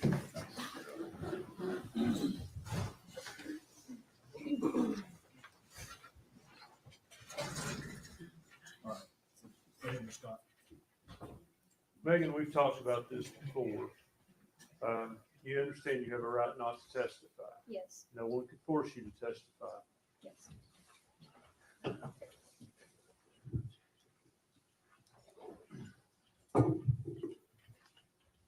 We'll start this over since we didn't have the microphone up.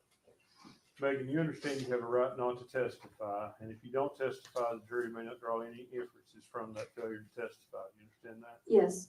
Likewise, you have a right to testify. No one could keep you from testifying if you wanted to. Yes. After consulting with me, Mr. Ford, and talking about your case and hearing what's happened here in court and all the evidence, do you wish to testify or not? No, You do not wish to testify? I do not wish to testify. And Ms. Boswell, you're still under oath from yesterday or the day before. You understand that? Yes, sir.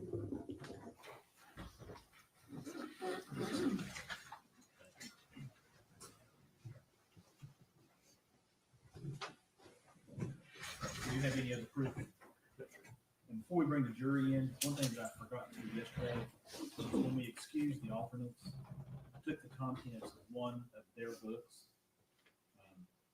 and the cover page, and I gave that to the court reporter, and that would be designated as Exhibit A, the letter A, for identification only, so that it's part of the record as to what those notebooks were that they took back. All right.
Judge, the state would introduce it.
Yesterday or the day before, you understand?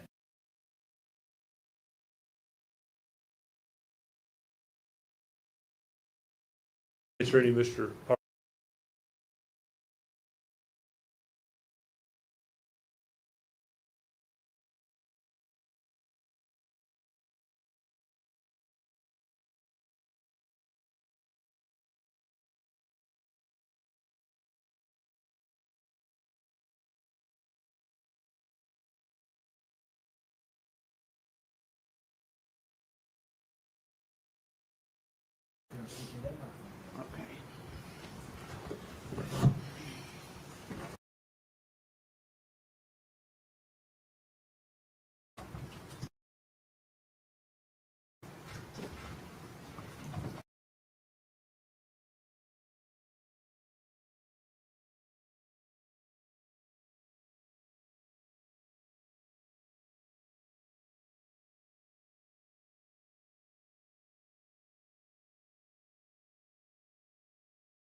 More on the defense side, the prosecution did not call any witnesses in this phase. They quickly rested. They presented one piece of paper and rested their side because this really is a defense hearing more so than it is.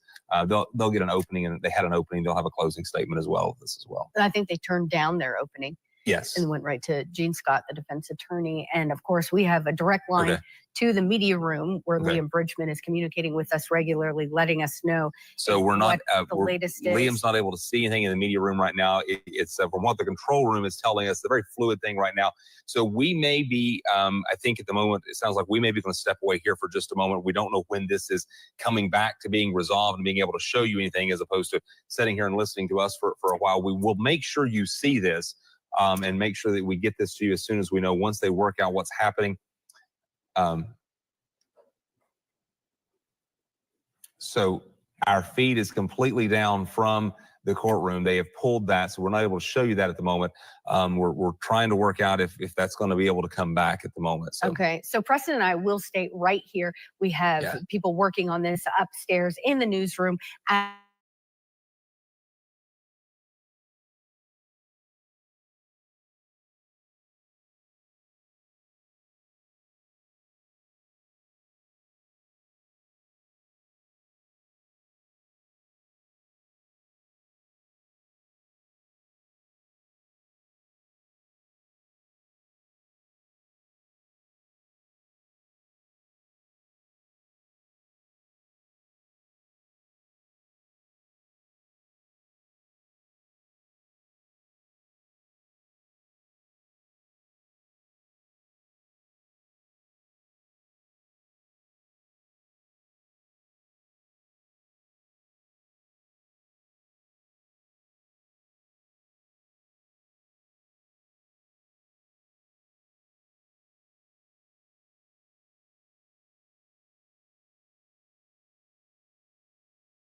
So our Facebook page and our website when it becomes available again. Well, we may not be leaving just as quick as we thought we were. Control room is telling us. So again, all 19 counts that she has been convicted on. We're waiting on the sentencing hearing in that first-degree murder conviction there of whether or not she will receive life with parole or life without parole. That's the big question that will come from that.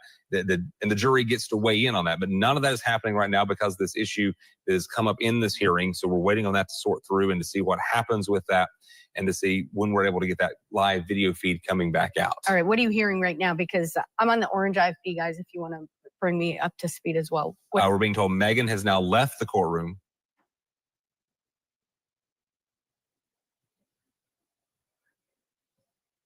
Okay. Okay, so at this point, it sounds like that Megan has left the courtroom. Her defense team has left the courtroom as well. Brandon, if you're able to send that over to me as well. I think we may just want to step aside for a moment. It seems like where we are, and we'll come back once we get a little bit better, once we know when we're able to put that on. We're not sure if we're able to reveal and when we'll be able to do what's that. going on in the courtroom right So now. no proceedings. So we're going to step aside so you guys not seeing this, was make this decision. We'll be back as soon as there's more of a hearing to happen and we're able to show that. We'll have that for you here. For right now, we're going to go back to regular programming. Pep and I are not going to move. When we're back in that courtroom, you'll be back on the air with us. For now, we're back with the regular programming here on the air, and we'll see you back here hopefully in just a few minutes. This is a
All right, guys. So Miss Genevieve asked if we could share Evelyn's law. So this is Evelyn's law. Let me get over here and read it. It says, Tennessee Governor Bill Lee signed Evelyn's law on April 16th following unanimous approval by the State House and Senate. The bill is named for Evelyn Boswell, a Tennessee toddler whose remains were located in March 2020, leading to her mother being charged with red rum. Evelyn's law is sponsored by Representative John Crawford and Senator John Lundberg and seeks to increase penalties for parents and or guardians who do not report their children missing within 24 hours. The bill considers failure to report while demonstrating a reckless disregard for the safety of a minor to be a Class A misdemeanor. It carries a jail sentence of up to 11 months and 29 days, a fine of $2,500, or both. So that's the maximum amount of time that anybody can serve in a county jail. As long as it's a misdemeanor, they can only serve, their sentence can only serve up to 1 year, 11 months, 29 days. Now, if it's a felony, it's above that. But a misdemeanor, and they have to go to a state facility, which means a jail that is certified, I guess would be the right word, or qualified or whatever, to hold state inmates. And some county jails can apply to be like a holding facility for state inmates. But not all county jails are that way. Or at least that's the way it is here in Kentucky. And I'm assuming that Tennessee's the same way. I'd say that's probably a universal thing with misdemeanors and felonies. That's probably that way in every state, I'd say. But that's very interesting. I think that is a wonderful law. They absolutely need to hold parents accountable for not reporting their children missing. I mean, my gosh. Seems like it's just common sense, ain't it? But unfortunately, common sense doesn't seem to apply to everybody. So I don't know, this judge has come out and said and reprimanded the media. They were told before the trial started that they were not to zoom in on the defendant. And they ended up doing that in the trial. And so he stopped and made a comment about it, letting them know that this is a no-no. You do not do this. My clerk just said that they could see the defense attorney's computer when they zoomed in on her. So they have been warned. And the judge was not very nice about it. He was very stern, I thought, when he warned them. So apparently this morning, one of these cameramen got some of the jurors on camera. And it wasn't long after that, the feed was cut. So I don't know if they're going to, and the way that those news anchors were talking, they looked awful flustered. They sounded awful flustered. So They might have just kicked us all out of the courtroom. We'll have to wait and see.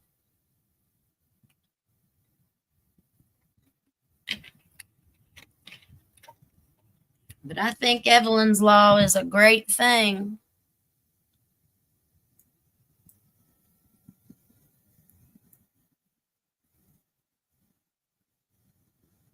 Yeah.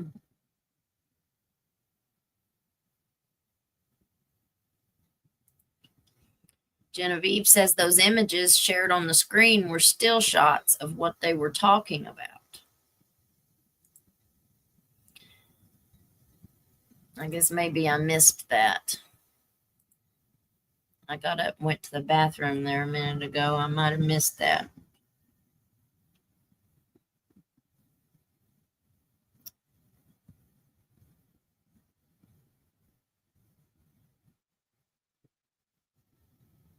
Yep, Terry says the camera people showing jurors was not permitted at all. Absolutely not. They're not allowed to even turn the camera toward the jury box.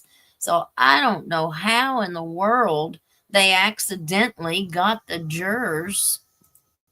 I mean, that's just ridiculous. You know, that's like a childhood friendship that turned into a feud and ended with shots fired. Now, a famous rapper and Rihanna. Oh, that was the wrong one, I guess.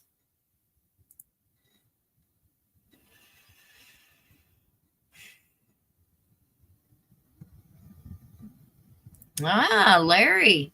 That would be a good way to hold someone so they don't disappear while they look for the missing child. That's true. That's true.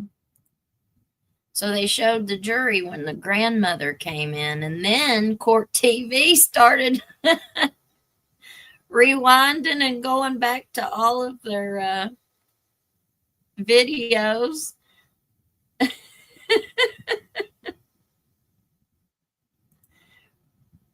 Well,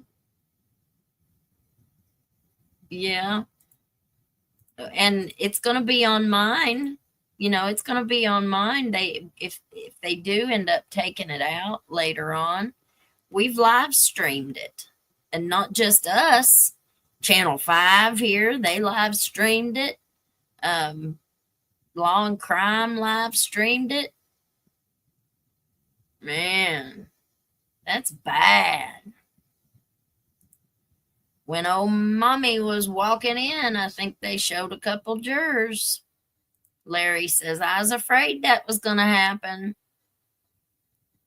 You know, the last few trials that I've watched, the media have been reprimanded for showing somebody that they shouldn't show. When I watched the Young Thug trial, he's a rapper down in Georgia. And it was a RICO trial. Man, I'm telling you what, if you guys, that trial lasted like 2 years. But just the last few months of the trial really got good. I mean, it was a humdinger. It kept me glued to it, even though I don't listen to rap music. And I don't have any interest in rappers. The trial is what was so astounding. It was the witnesses. It was the prosecution, the behavior. It was the judges.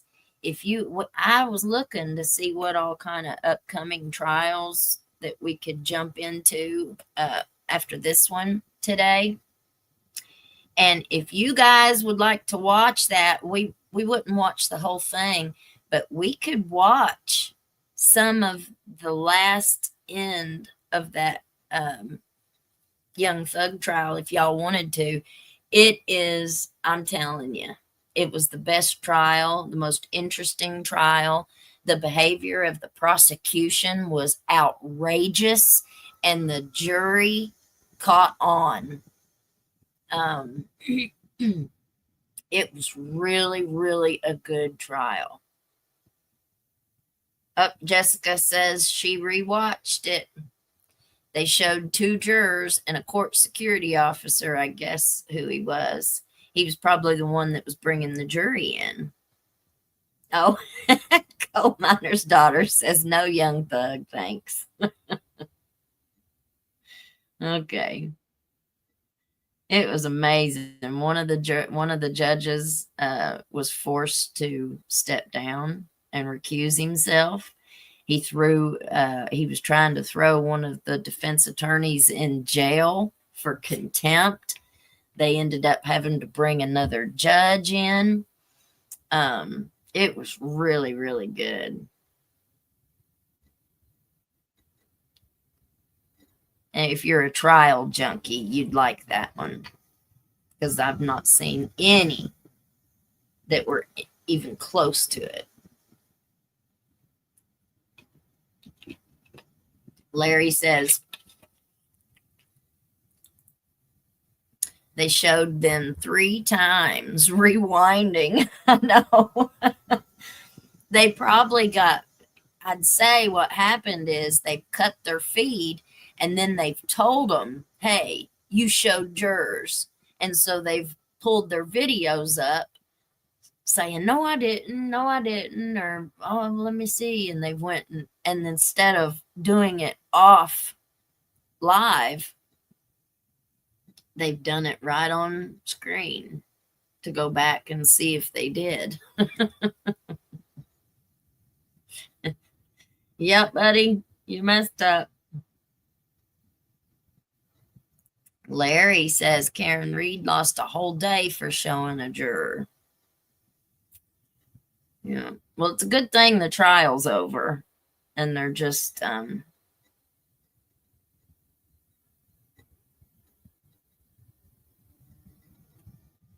see. Tina Span, will you then put your live stream on YouTube videos to watch later? Yeah, it's there. I don't never take them off, Miss Tina. They're always right there. They're under lives. So if you'll just go to the lives, you'll see it.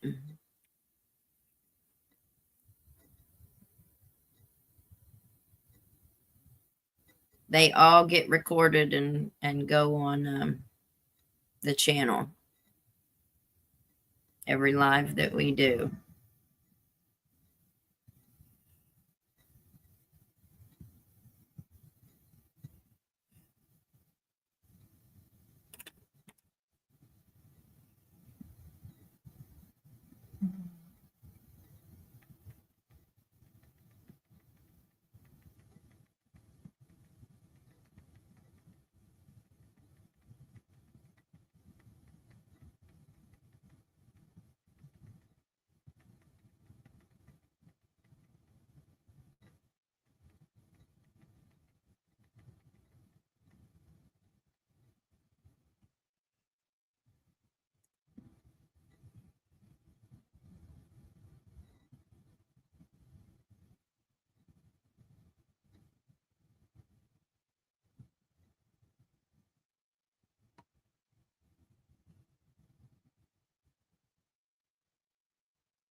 Oh, Miss Jessica, you are right.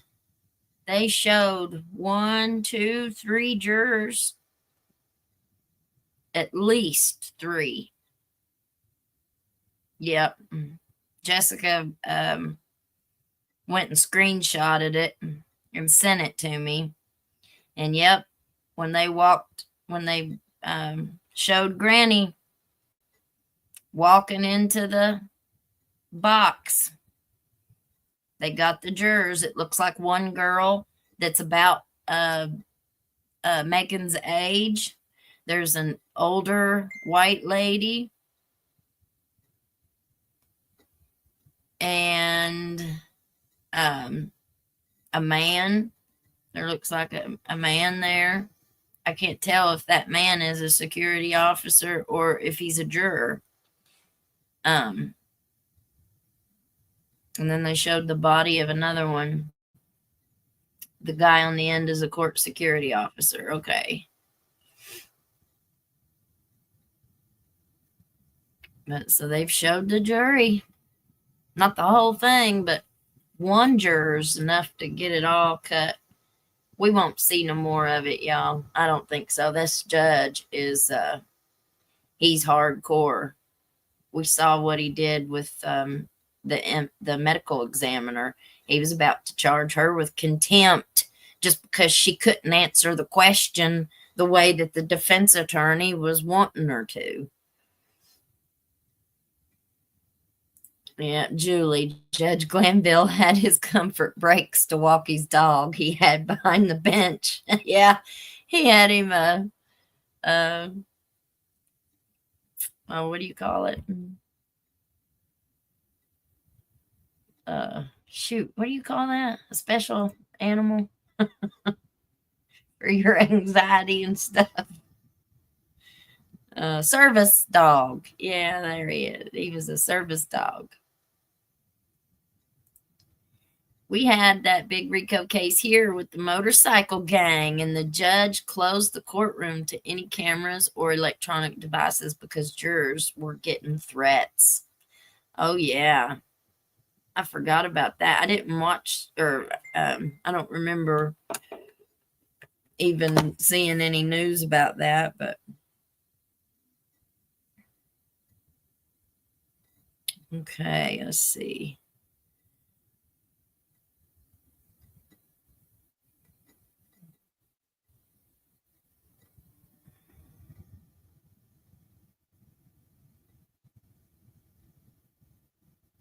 See them. The bailiff blocked at first. Oh, okay. I see what you're saying. Yeah.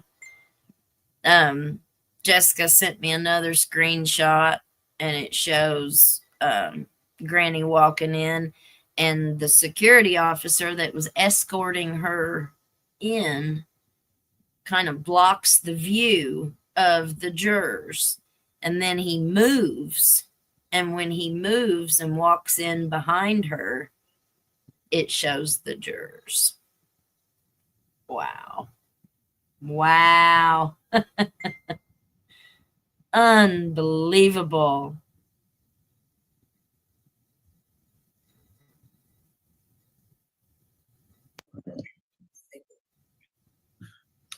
Now we're back.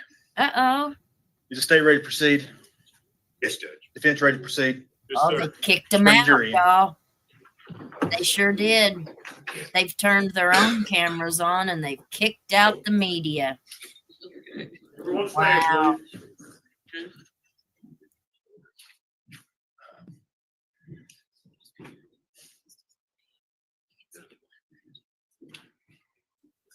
Hell, they just showed the jury. They showed more of the jury.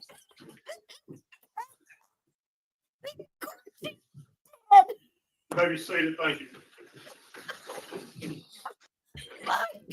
All right.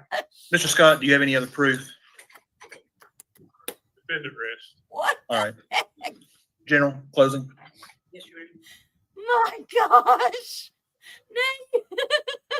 That worked, Judge.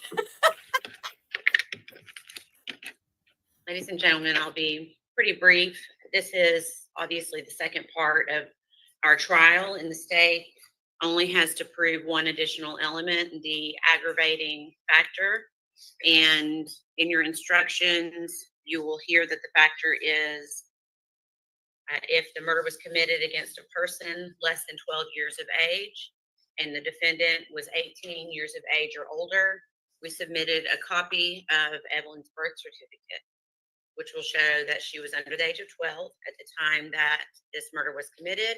And it also gives Megan Boswell's birth date, which also proves that Megan was over the age of 18 at the time this was committed. You get to consider not just what was in this hearing today, but anything that you heard in the trial itself.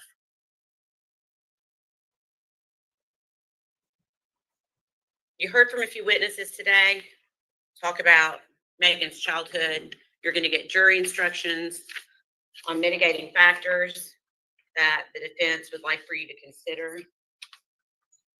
Things like how old Megan Boswell was at the time, Megan Boswell's childhood, the things that she witnessed, role models in her life, etc. But I submit to you that there are a lot of people who have hard childhoods. There are a lot of people who have babies when they're young, and those people do not kill their children. Those people do not wrap their children in blankets, in foil, and put them in a trash can upside down.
When you look at these mitigating factors, and it looks like they have submitted 11 mitigating factors, I submit to you that lots of people have childhoods like the defendant had. But you heard from her own grandmother that her grandmother and grandfather were stability for her. And I submit to you that just because you have the childhood that you have, and of course we all, you included, have different life experiences, that does not make an excuse for what she did to Evelyn.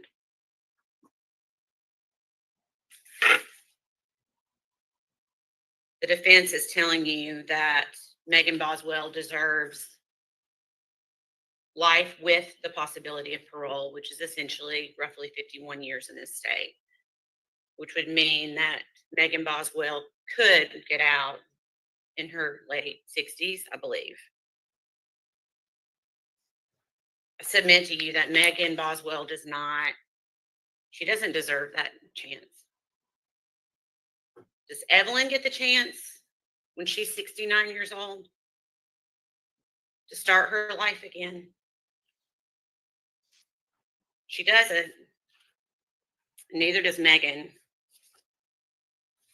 We are going to ask that you continue to hold her accountable. The state has proven the aggravating factor that Evelyn was under the age of 12 years old and that the defendant was over the age of 18. We have proven that. And that is all the state has to prove. And if you believe that the state has proven that beyond a reasonable doubt, we're going to ask that you return a verdict of life without the possibility of parole. Thank you, General. Horn.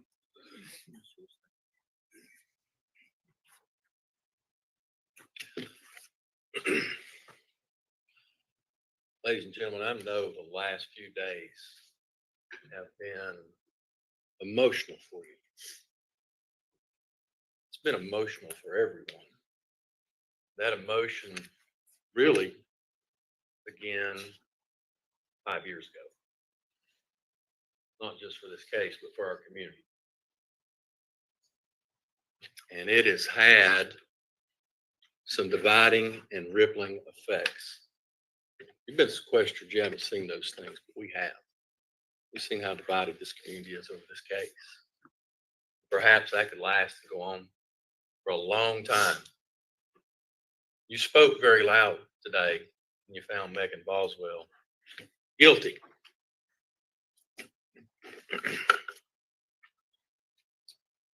I think it's time that we end all of this on the right note.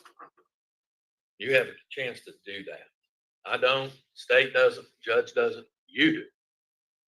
You can put the defining moment, the period of what people will remember about this case, and perhaps you as jurors, because you did find her guilty, And now you have a chance to do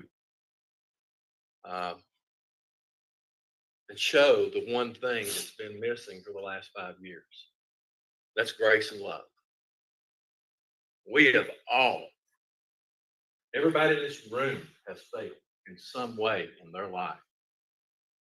It may not have resulted in a criminal charge. It may not have resulted in going to prison. But we've done something. We've wanted compassion. We wanted grace. We wanted love. That's how you can end this. And that's how we can start to move on as a community. And you can show her what love looks like. Because you've heard how fractured and dysfunctional her family is. Mr. Scott told you in the trial, he didn't go through a lot of things in her life. I didn't either. But I knew my mom and dad loved me. They loved me to the end. My family now loves me to the end. I don't think she's seen what that looks like in her life. You're going to get a chance. Go back there and show her. You can tell her that she's redeemable. You can end it with grace and love. General Boswell told you about those mitigating factors. You'll get them in your jury instructions. Spare her life and give her life without parole. If there's anything good can come from this, is that we can all move forward, knowing that you got the verdict that you wanted, and you ended it with the emotion of love and compassion. That's what will be remembered. I hope that's what you do. Don't be remembered for just compounding the tragedy and the tragedy and the tragedy. So easy to do that. The lasting impression that you give Evelyn, that you give Megan, that you give this community, is that love and grace can still be found with all of us. And we ask you to give her life. Let her have a chance to come out one day. That's justice and flip. Justice for everybody. Thank you. Thank you. General. Thank you, Judge. Ladies and gentlemen, your job at this point is to determine whether or not the state has proven the aggravated statutory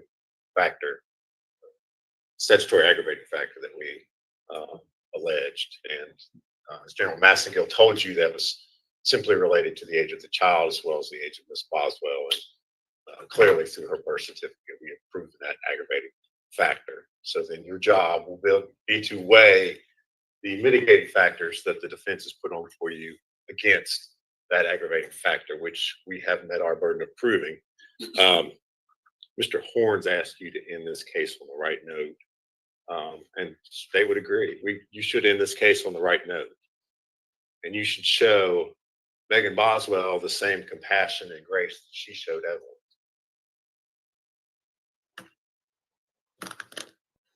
Evelyn wasn't shown any compassion. She wasn't shown any grace.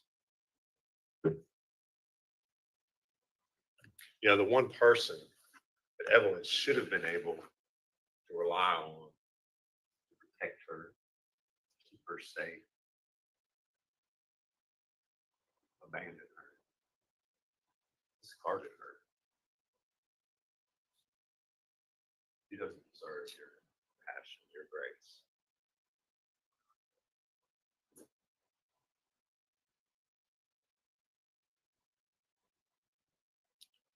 State asks that you weigh the aggravating factor that we've proven in this case. The fact that Evelyn Boswell, she was dumped in a trash can, wasn't even 13 months old, never had a chance.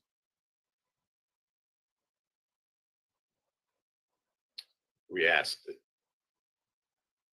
you return a verdict we've requested of life without parole. Thank you, General.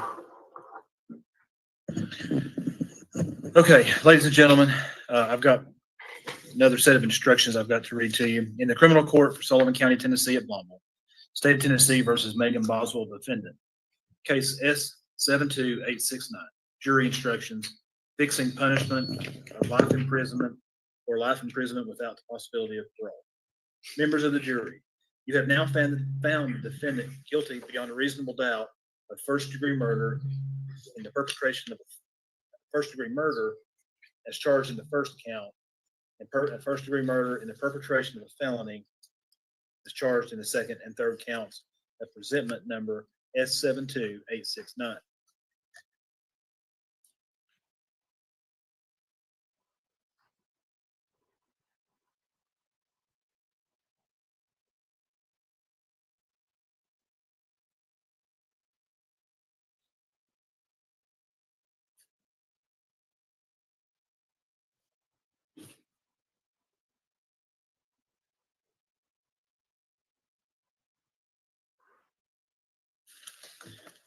It is now your duty to determine, within the limits prescribed by law, the penalty which shall be imposed as punishment for these offenses. Tennessee law provides that a person convicted of first-degree murder and first-degree murder in the perpetration of a felony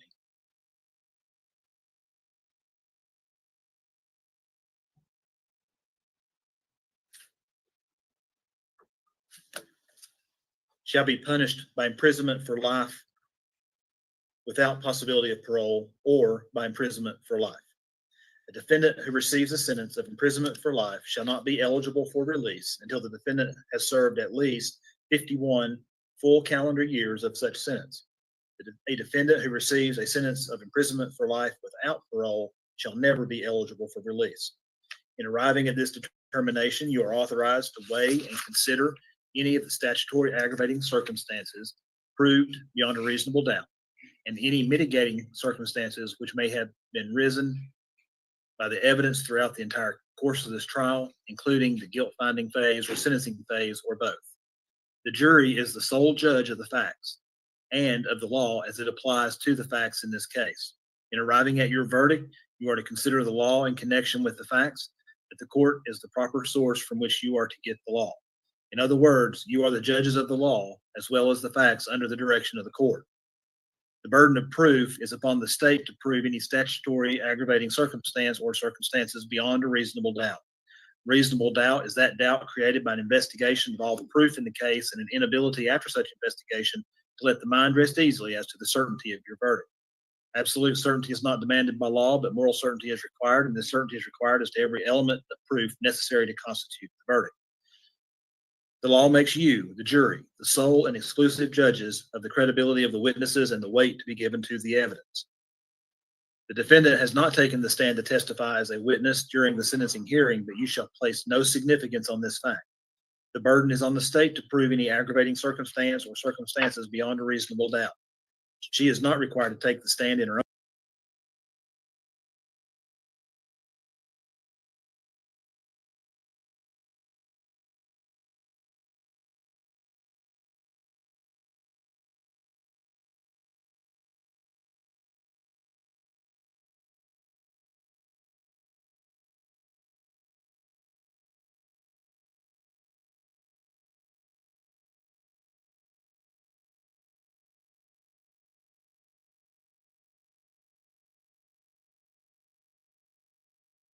Access to positive family influences throughout her life. 10, the defendant participated as a caregiver to her handicapped brother and younger sister. 11, any other mitigating factor which is raised by the evidence produced by either the prosecution or defense at either the guilt or sentencing hearing. That is, you shall consider any aspect of the defendant's character or record or any aspect of the circumstances of the offense favorable to the defendant which is supported by the evidence. The defendant does not have the burden of proving a mitigating circumstance. There is no requirement of jury unanimity as to any particular mitigating circumstance or that you agree on the same mitigating circumstance. Verdict: life imprisonment or life imprisonment without possibility of parole. If you do not unanimously determine that a statutory aggravating circumstance has been proved by the state beyond a reasonable doubt, the sentence shall be life imprisonment. You will write your verdict on the enclosed form attached hereto and made part of this charge. The verdict shall be as follows. We, the jury, unanimously find that the punishment shall be life imprisonment. If you unanimously determine that a statutory aggravating circumstance has been proved by the state beyond a reasonable doubt, you shall, in your considered discretion, sentence the defendant either to imprisonment for life without possibility of parole or to imprisonment for life. In choosing between the sentences of imprisonment for life without possibility of parole and imprisonment for life, you shall weigh and consider the statutory aggravating circumstance proved by the state beyond a reasonable doubt and any mitigating circumstance or circumstances. In your verdict, you shall reduce to writing the statutory aggravating circumstance so found, and you shall return your verdict upon the enclosed form attached hereto and made part of this charge. The verdict should be as follows. We, the jury, unanimously find that the state has proven the following listed statutory aggravating circumstance or circumstances beyond a reasonable doubt. Here lists the statutory aggravating circumstance or circumstances found. You shall then indicate on the enclosed verdict form either we, the jury, unanimously agree that the defendant shall be sentenced to imprisonment for life without possibility of parole, or we, the jury, unanimously agree that the defendant shall be sentenced to imprisonment for life. The verdict must be unanimous and signed by each juror. I've got verdict forms for you.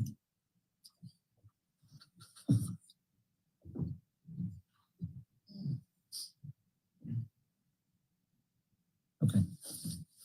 I have verdict forms for you, and I will read those. Verdict form, count 1. Punishment of imprisonment for life. We, the jury, unanimously determine that no statutory aggravating circumstance has been proven by the state beyond a reasonable doubt. We, the jury, therefore find that the sentence shall be imprisonment for life. Signature line, jury foreperson, signature line for each juror to sign. A date with a line. Verdict form, count 1, continue. Punishment of imprisonment for life without the possibility of parole or imprisonment for life. We, the jury, unanimously find the state has proven the following statutory aggravating circumstance or circumstances beyond a reasonable doubt. Check the box of any statutory aggravating circumstance or circumstances you find beyond a reasonable doubt. Check box. The murder was committed against a person less than 12 years of age, and the defendant was 18 years of age or older. Below, check one box only. Check box. We, the jury, unanimously agree that the defendant shall be sentenced to imprisonment for life without possibility of parole, or check box. We, the jury, unanimously agree that the defendant shall be sentenced to life to imprisonment for life. Signature line, jury foreperson, signature line for each juror. Date, signature, blank. And the same exact form verbatim for counts 2 and count 3. Take the case, consider all the evidence fairly and impartially. Complete one of the 2 forms for each count.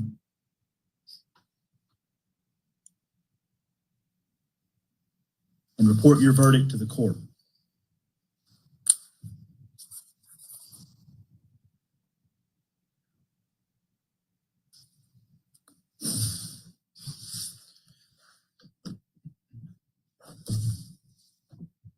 All right. Go with the officers. Everyone stand, please.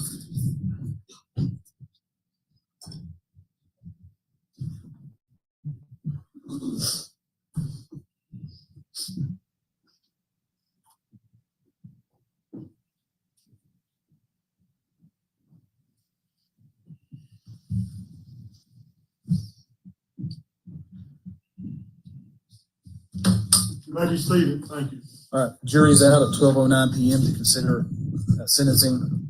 This court will be in recess, waiting the verdict of the jury. Court stands in recess.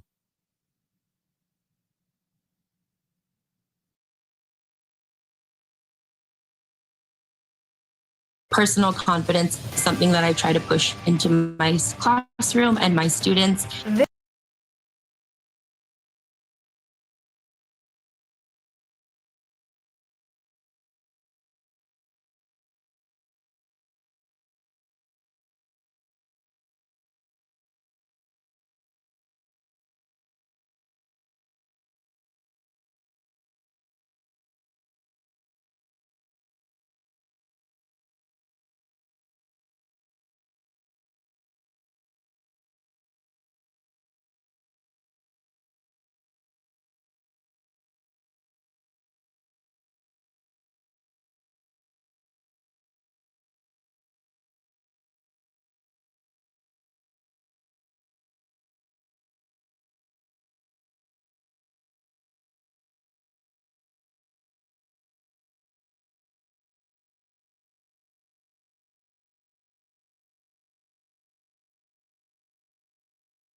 Or anything, just because I knew the person who had her. Do you know where Evelyn is? Is Evelyn's mother telling the whole truth? Every time we talk to her, her story changes. And I'm serious when I say that, every single time. One of Sullivan County's biggest mysteries. I pray that I'll never see another case like this come through.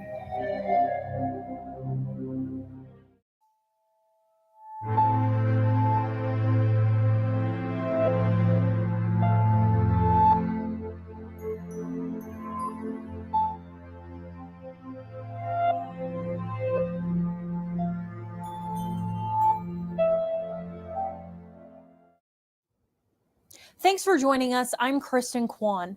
I've been covering this story since the very beginning, alongside my colleagues here at News 5 WCYB. It's a story that captured national attention, people offering their hopes and their prayers.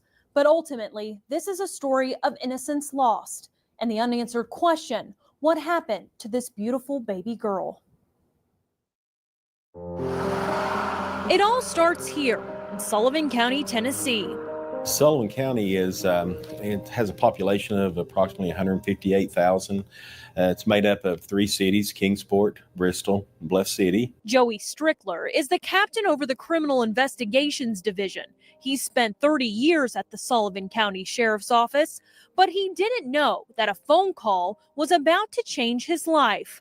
On February 18th, a call was made to the Department of Children's Services. We were notified of a missing child. Immediately after the Department of Children's Services, their investigators contacted the sheriff's office. Immediately, our investigators went with them to try to find the child. That child was Evelyn Mae Boswell, a 15-month-old baby girl with blue eyes and wispy blonde hair. Evelyn. Hi.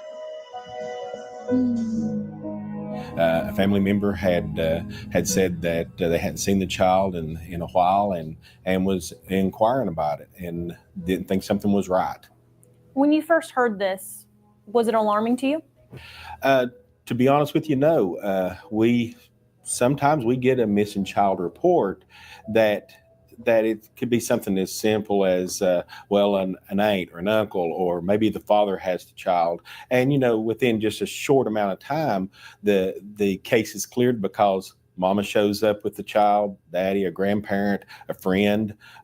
It's not as what we were going to expect to happen. What happened was a mystery that was about to spiral out of control. Captain Andy Siebold, the public information officer, was the first to relay information that the department needed help locating the missing child. Right now, we're not sure of her exact location. It could be anywhere for what we know. Evelyn was described as last seen wearing a pink bow, pink tracksuit, and matching pink shoes. The family member who reported her missing hadn't seen her since December, almost 2 months before she was reported missing to police. Through the Tennessee Bureau of Investigation and the FBI, the TBI came in and we set up all the protocol for an Amber Alert, and we immediately sent it out. A desperate search underway for a toddler who's been missing since December. We begin right now with breaking news. An Amber Alert issued out of Sullivan County. The search for Evelyn Boswell continues today. The 15-month-old is still missing. The case quickly gained media attention. But where was Evelyn? And why did someone wait 2 months to report her missing? Questions Captain Strickler also wanted to know. So we were already behind the 8 ball. We didn't know what we had at that time. What they had was questions, especially for Evelyn's mother, Megan Boswell. And I would say the mother is probably one of the first people that you would look at. Absolutely. In any case like this, we would be going to the parents first to find out, to ask the questions why. Evelyn's mother, Megan Boswell, is 19 years old. She grew up here on Muddy Creek Road in Blountville. Megan became pregnant with Evelyn at a young age. Evelyn's father, Ethan Perry, joined the military before Evelyn was born. He's stationed in Louisiana. Perry has remained silent about her disappearance, and there isn't much known about the relationship between Perry and Megan, where it began and where it ended. Megan's life has been chaotic from the start. Police records show her parents have been in and out of jail. Yes, some of the Boswells have been known to law enforcement. Tommy Boswell and Angela Boswell gave birth to Megan in 2001. In November 2018, Megan gave birth to her only child, Evelyn, who was now at the center of this Amber Alert. What have you been telling the police? Do you know where Evelyn is? On February 21st, just 2 days after Evelyn was reported missing, Megan was seen leaving juvenile court in Bristol. Because she was a minor, the reason for that court appearance is sealed. Finding Evelyn is our main concern and our top priority at this time. That same day, Sullivan County Sheriff Jeff Cassidy addressed the media, saying they needed help locating a stolen gray BMW. This vehicle with the occupants is a gray 2007 BMW with Tennessee tags 3M96W9.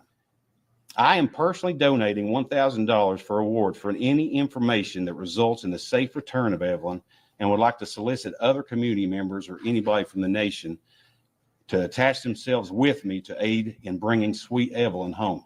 At the same time the sheriff of Sullivan County spoke with the public about Evelyn's disappearance, Megan Boswell was having her own news conference with WCYB. I just want her back. That's my child. Megan had an answer for why she would wait so long to report her little girl missing. Well, the reason I didn't report it or anything is because I knew the person who had her, and I didn't want them to run away with her. And as soon as they thought anything was going on, they just kind of vanished. But who was the person she dropped her off with? Those questions she wasn't answering. They should just bring her back. They obviously know what's going on, and they need to bring her back home. Megan explained that she was scared that if she tried to get her daughter back, the person who had her would vanish. I just want her back. That's all I can think about. Is just getting her back. She pleaded with the public to bring her child back and admitted she would have handled the situation a bit differently if she could do it all over again. Yeah, I probably called the first day. I should have, but I just didn't want them to run with her. Now the search was on. Evelyn was still missing, and so was that mysterious gray BMW. Who was driving that vehicle, and why did police want to speak with them? We had that one goal. We wanted Evelyn back. We wanted Evelyn safe.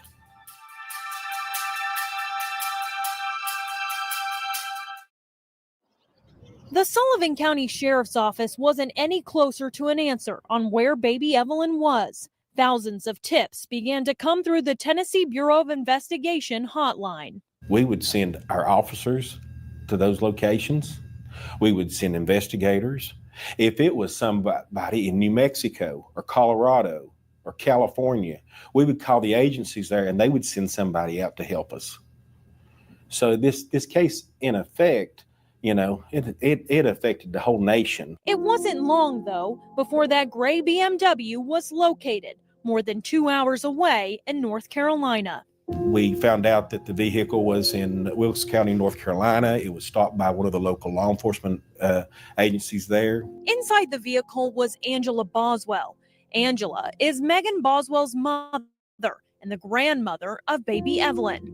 Her boyfriend at the time, William McLeod, was also in the car. Both were charged with theft over $2,500. We wanted that car, one, again, holding on to that thread of hope that that Evelyn was going to be with Angela and William, or Could there be forensic evidence in that vehicle? But little Evelyn was not in that vehicle, and the sheriff's office still had no clue on where she could be. We all, I guess, had a dream and a hope of that baby, Evelyn, running to one of us. Angela and William appeared in court in Wilkes County. Angela told the judge she wanted to return home and look for her granddaughter, and McLeod said he had no idea the car wasn't paid for. While those two were preparing to be extradited back to Tennessee, the sheriff's office was continuing to receive hundreds of tips a day. There is nobody that wanted Evelyn back safe than the Sullivan County Sheriff's Office and the TBI and the FBI. While police investigated those leads, the public was doing their own investigating. Social media took off with rumors about the Boswell family and where Evelyn could be. This started rolling. It was just like a snowball rolling down a hill. It just kept getting bigger and bigger and bigger. Evelyn's mother was still a person of interest and kept in close contact with the police. On February 25th, she was seen leaving the Sullivan County Sheriff's Office a week after baby Evelyn was reported missing. It just gets worse every day. This time, she was more forthcoming with information. Well, they were like, oh, you can't talk about the case, but like, it's my child. I just really don't care at this point. It's my baby. Megan addressed the social media rumors, saying she didn't care that people assumed she had something to do with Evelyn's disappearance. It depends on if you talk to somebody who actually knows me, if you're talking to somebody on the internet who lives 500 miles away and is just trying to speculate in on it. Because if you talk to anybody who actually knows me, they know that I would never hurt Evelyn or do anything like that. So why not take a polygraph test and clear your name? Her answer was she couldn't. I am pregnant. That's why they won't give me a polygraph. Due to policy, if you're pregnant, they cannot give you one. Megan also urged the public to continue searching. $56,000 in reward money, nobody gives a about getting them in trouble. We all just want the baby back. Like, I promise you, TBI does not care. Nobody cares. It's just getting the baby back. But that would be the last time Megan would speak freely to the media. That night, Megan was booked into the Sullivan County Jail for false reporting. In this case, we were immediately met with Megan with deception and with lies. Captain Strickler says Megan wasn't helping their investigation at all. She was sending us on the proverbial wild goose chase. It was like we were taking, one step forward and two steps back. How frustrating is that in a case this big to have so many lies that you're being told? We were so far behind because of the way that it all transpired. We can say that Evelyn went missing in and around sometime in December. It was reported February the 18th. So we're already behind the eight ball, which is within itself frustrating. Sheriff Cassidy once again addressed the media, pleading for anyone with information to come forward. Anyone with relevant information concerning Evelyn's whereabouts are asked to call 1-800-TBI-5. The sheriff also touched on the statements Megan made to WCYB concerning why she wouldn't take a polygraph test. She was never asked to meet us for any polygraph. We don't actually have a polygraph examiner. Tennessee Bureau of Investigation does the polygraphing. We never set up any type of interview for her. And the pregnant statements, I'll have to leave that to her. That's information she released to you. Of course, it being medical, there's HIPAA violations that we have to look into. But a check of the Sullivan County jail records revealed that Megan was not telling the truth about her new baby. When Megan was booked into jail, the number of pregnant inmates did not change.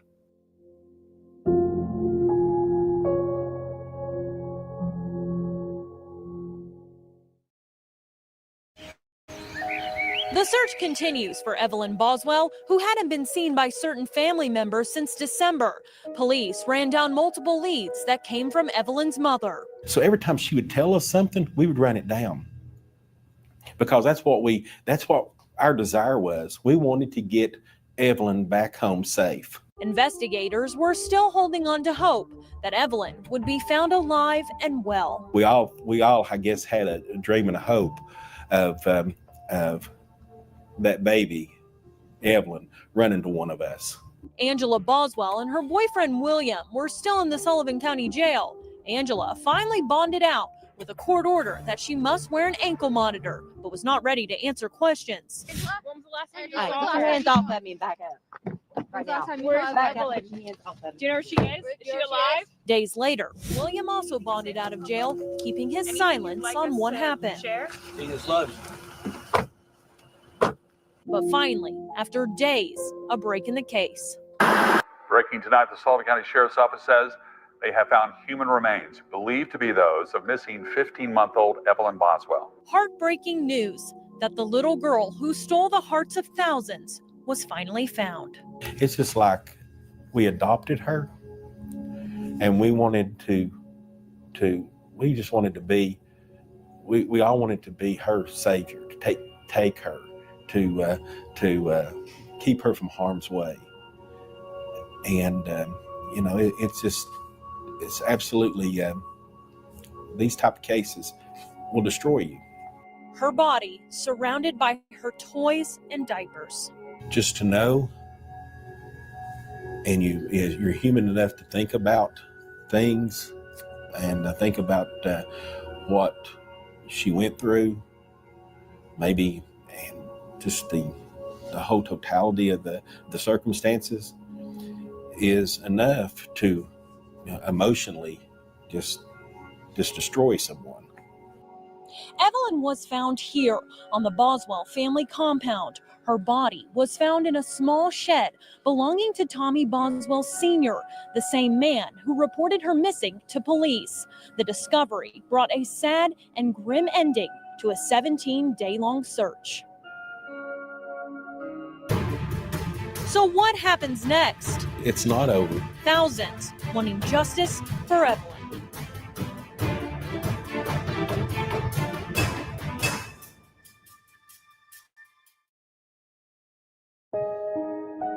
The discovery of Evelyn's body brought a sad and heartbreaking end to a nationwide search. Captain Joey Strickler says cases like these stick with you for the rest of your life. Those things you don't forget. They are forever emblazoned in your heart and your mind, and you can't forget them. Evelyn would never see her first day of school. She would never get to explore the world, but she would also never know fear or sadness. I think to a point there was some relief knowing that as for me, that Evelyn was not in harm's way anymore, and that she wasn't hurting, and she wasn't in danger no more. So there was a relief to that.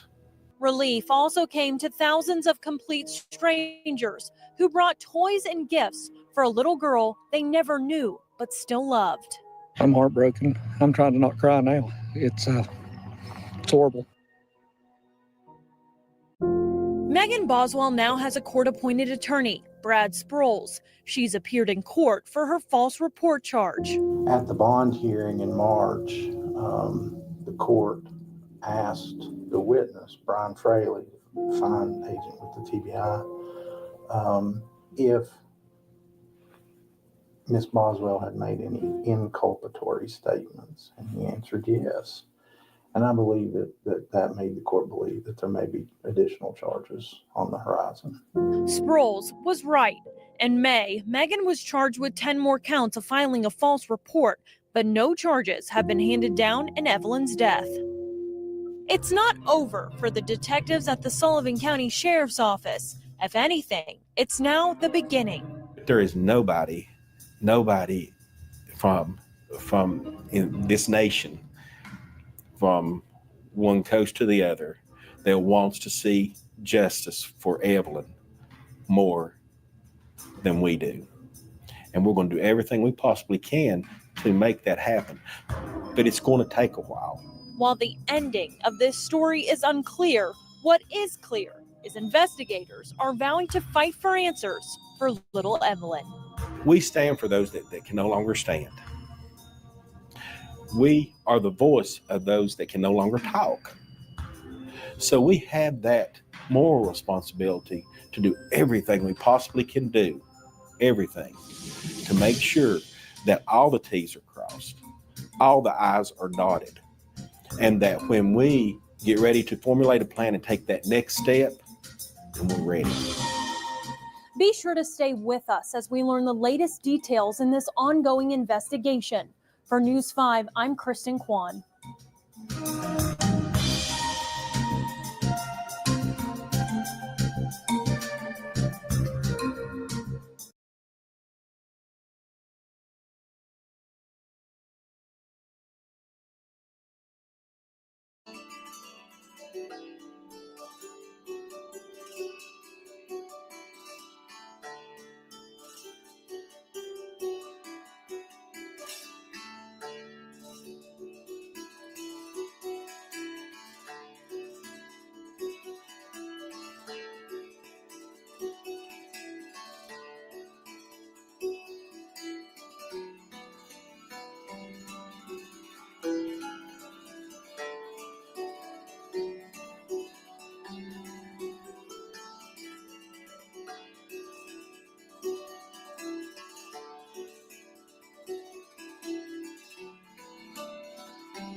there's two options.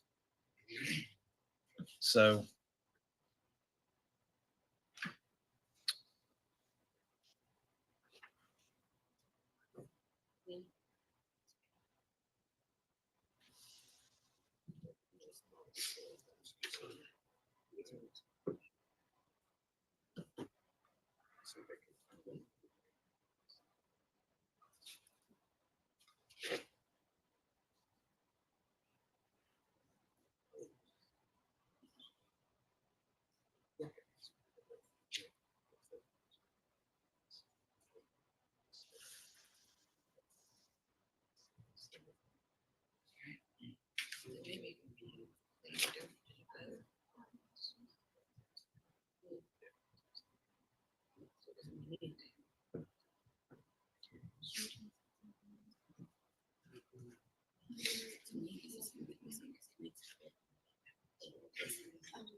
because right here, this one, they did not find the aggravating factors. They can't go this one.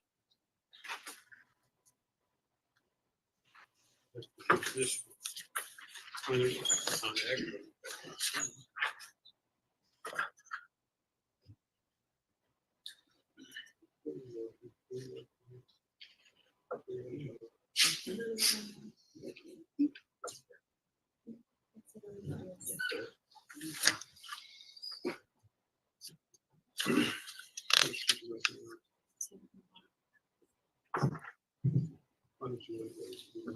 Yeah.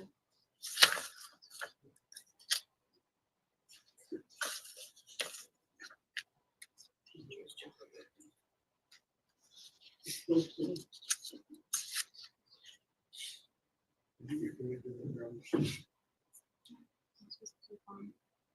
was it? What was it?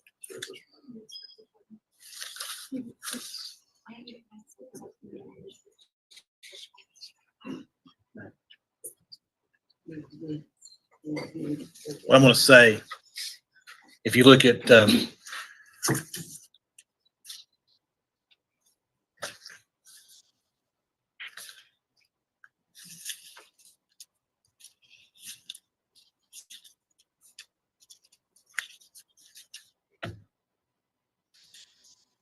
page where I have my signature, where I had to sign the instructions.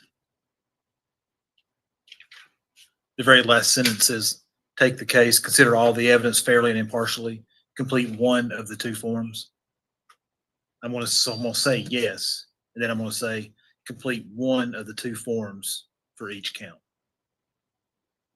That's good to me. Okay. Sound good to you?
Be seated, court still in session.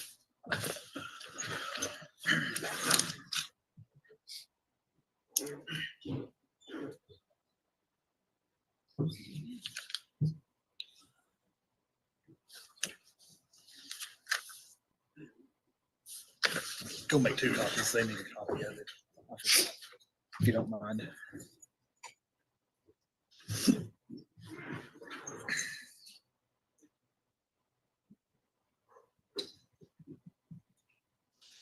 I forgot to make y'all a copy. He's making it. Which story? I forgot to make you each a copy. He went to make it.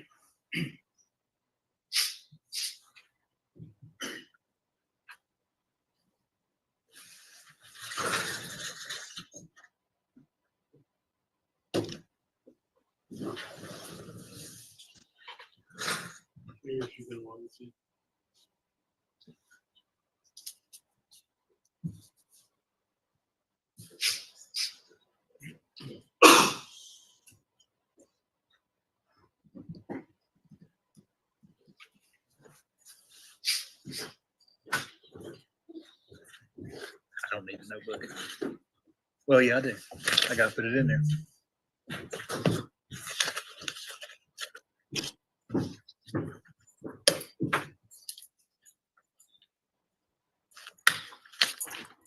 All right, we'll have to bring the jury in and I'll read them this supplemental instruction to answer the question.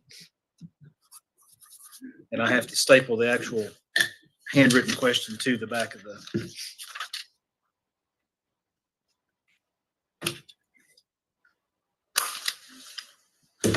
All right, we can bring the jury in.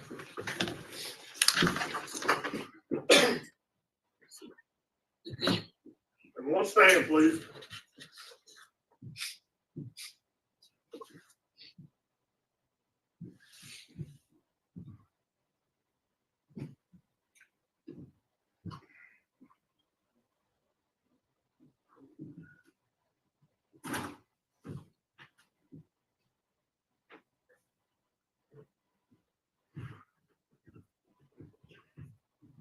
You may be seated, thank you.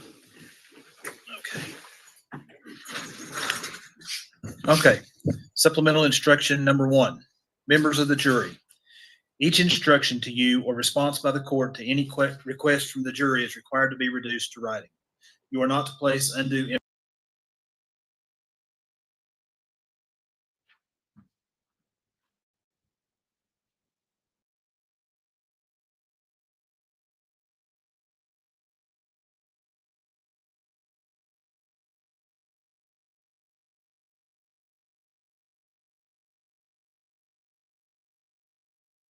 I don't need a notebook. Well, yeah, I do. I gotta put it in there.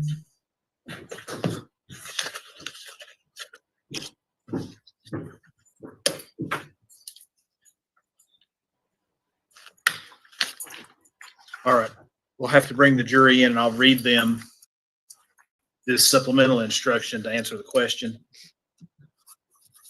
And I have to staple the actual handwritten question to the back of the.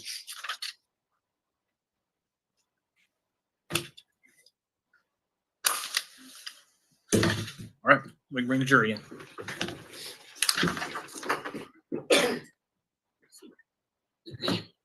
Everyone stand, please.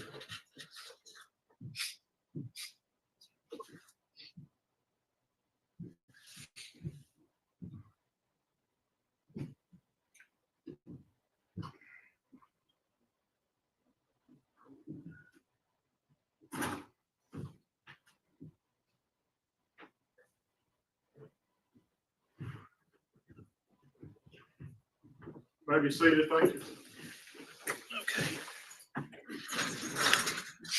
Okay, supplemental instruction number 1.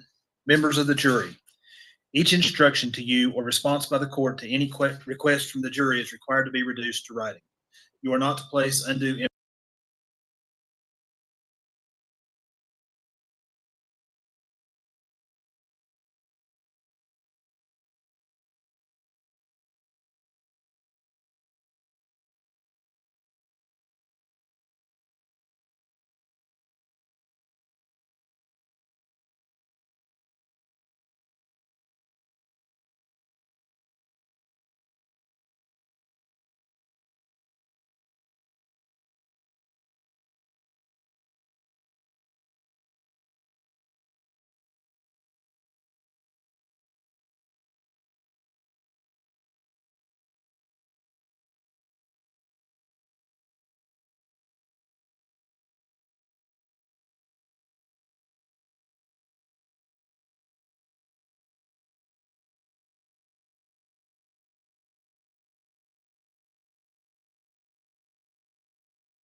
All right, y'all. It looks like everything is ended.